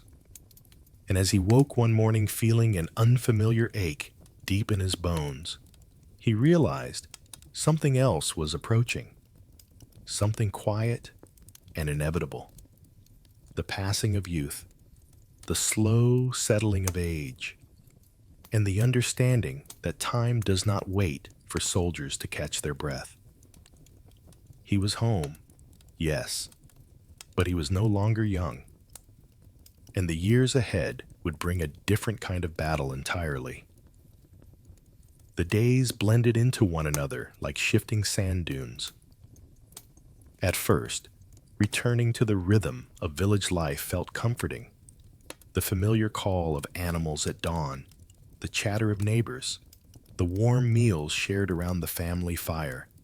But as the weeks passed, the young man began to notice small changes in himself that didn't seem to fit the life he had come home to. He woke earlier than he used to, long before the first hint of light, not because of chores, but because something inside him refused to sleep too long. In the quiet pre-dawn dark, he would sit outside and listen to the desert breathe, letting the stillness wrap around him like a thin, uneasy blanket. His mother would find him sometimes. "You're up early again," she'd say softly. "Just couldn't sleep," he'd reply. She always nodded, though worry deepened the lines around her eyes. As the months passed, he realized the village expected him to slide back into the life he'd left, tending animals, fetching water, helping with repairs. He tried. He truly did. He helped mend fences, hauled sacks of grain, brushed dust from the courtyard. But each task felt strangely distant, as though he were watching himself from far away. The war had carved something into him that didn't fade with peace. Some afternoons, he found himself gripping his spear, a simple wooden staff now used for herding goats, and feeling the old tension return to his shoulders. Other times, he would hear a pot fall or a goat bleat suddenly and feel his heart jump with sharp, instinctive fear. His family noticed the stiffness in his movements, the way he paused before answering questions, the way his smile didn't always reach his eyes. His father approached him one evening, sitting beside him on a flat stone near the well. "You're quieter," his father said. "I'm tired," the young man admitted. "Not the tired that sleep fixes," his father replied knowingly, "a deeper one." He nodded, grateful yet unsure how to explain the heaviness he carried. Though still young, he felt older, older in his bones, older in the way he saw the world. He noticed aches that lingered longer than before, the occasional sharp pain in his knee from a fall during training, the way his hands sometimes shook slightly after a long day. The desert wind, once refreshing, now cut colder through him. Children in the village looked up to him with awe, calling him the warrior, pretending to swing sticks like swords when they played. When he walked past, they followed him with sparkling eyes, eager for stories. He told them simple ones, the kind that made them laugh or dream, but he kept the darker truths locked away. At night, he sometimes dreamt of the city walls, the screams, the rubble. Other times, he dreamt of the march, the silence, the faces of fallen friends. Each dream left him waking with a weight in his chest that didn't ease until after sunrise. Musa had once told him that aging wasn't only about years, it was about what those years forced you to carry. And now, the young man finally understood. One day, he found Tarek visiting the village, a short stop as he traveled with a small trade caravan. They embraced like brothers, reunited after a lifetime. "You look stronger," Tarek said, though his eyes softened with unspoken understanding. "You look the same," the young man replied. "Liar, I creak like an old camel." They laughed, but beneath the humor was the quiet truth that both of them felt older than their years. As Tarek left the next morning, he placed a hand on the young man's shoulder. "You're not alone," he said, "even if it feels like you are. The years mark all of us." After Tarek's departure, the young man stood watching the caravan disappear into the shimmering distance. He felt the desert wind on his face, warm at first, then cooling with the coming dusk. Life at home was peaceful, but peace carried its own challenges. Challenges of reflection, of growth, of learning how to live with the years etched into him. And as he walked back toward the village, he sensed that something else was beginning to settle into place. A deeper understanding of himself, of time, and of the chapters still yet to come. He did not know it yet, but the next chapter in his life would demand something unexpected. Not strength, but acceptance. The seasons shifted quietly over the village, marking the passage of time with gentle insistence. One year blended into the next, and the young man, no longer truly young, found himself settling into a rhythm that was neither the life he once knew nor the one he lived on campaign. It was something in between, a space shaped by memory and slowed by time. He rose early each morning, not out of duty, but habit. The desert sky before sunrise had become a companion, soft, vast, and honest. Sitting outside the family tent, he would listen to the wind drift over the dunes, carrying grains of sand that whispered against stone. The silence no longer felt threatening.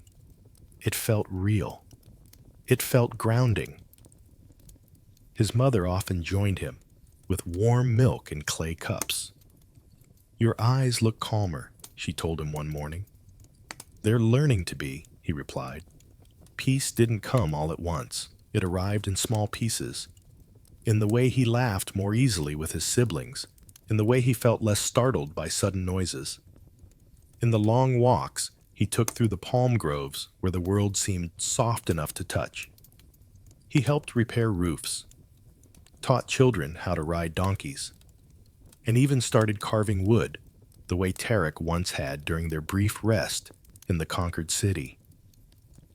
His hand wasn't as steady as it had been before the war, but the imperfections only made the carvings more honest. Some he gave to children, some he kept. One he shaped into a bird, simple, rough, but full of quiet grace, and placed it at the entrance to his family's home. In the evenings, he would sit with the elders, listening to their stories and adding a few of his own, carefully chosen ones that wouldn't frighten the young listeners or unsettle the old ones. He realized, slowly, that storytelling was a form of healing too, a way to release the past without letting it vanish. But not all days were easy. Some mornings, he woke with stiffness in his joints that reminded him of the long marches. Some nights, dreams still pulled him back to the city walls or the endless desert. Yet the weight of these memories no longer crushed him. He carried them with more stability, like stones packed neatly in a satchel, rather than loose rocks shifting painfully with every step. One afternoon, while tending the goats near a rise overlooking the valley, he encountered an old friend, Musa, approaching along the path. Time had etched lines into his face as well, but his calm aura remained unchanged. They greeted each other with the quiet warmth reserved for those who have survived the same storms. "You look stronger," Musa observed. "I'm learning to live slowly," the man said. "Slow is good," Musa replied. "Slow lets the heart catch up." They walked together for a while, speaking of simple things: crops, weather, old jokes. Not of war, not of fear, not of the battles that once defined them, just life. Before leaving, Musa placed a hand on his shoulder. "You've come home to yourself?" he said. The man nodded, realizing it was true. Acceptance had settled into him, not as resignation, but as peace. A quiet understanding that the years had shaped him, carved him, weathered him, and he could still choose what to become. When he returned home that evening, he found his younger brother trying to spear a grain sack with a stick, pretending it was an enemy. The man laughed, gently correcting his stance, turning the game into a small lesson about balance rather than violence. His brother beamed with pride. Later, as the sky deepened into shades of violet and bronze, he sat alone outside, tracing the horizon with his gaze. He felt neither young nor old, just a man who had walked many roads and finally learned how to stand still without discomfort. The world had changed. He had changed. His home had changed. But change no longer frightened him. It no longer felt like loss. It felt like life moving forward, carrying him with it rather than away from it. As the first stars appeared, he let out a slow, steady breath, one that felt like it belonged to every version of himself.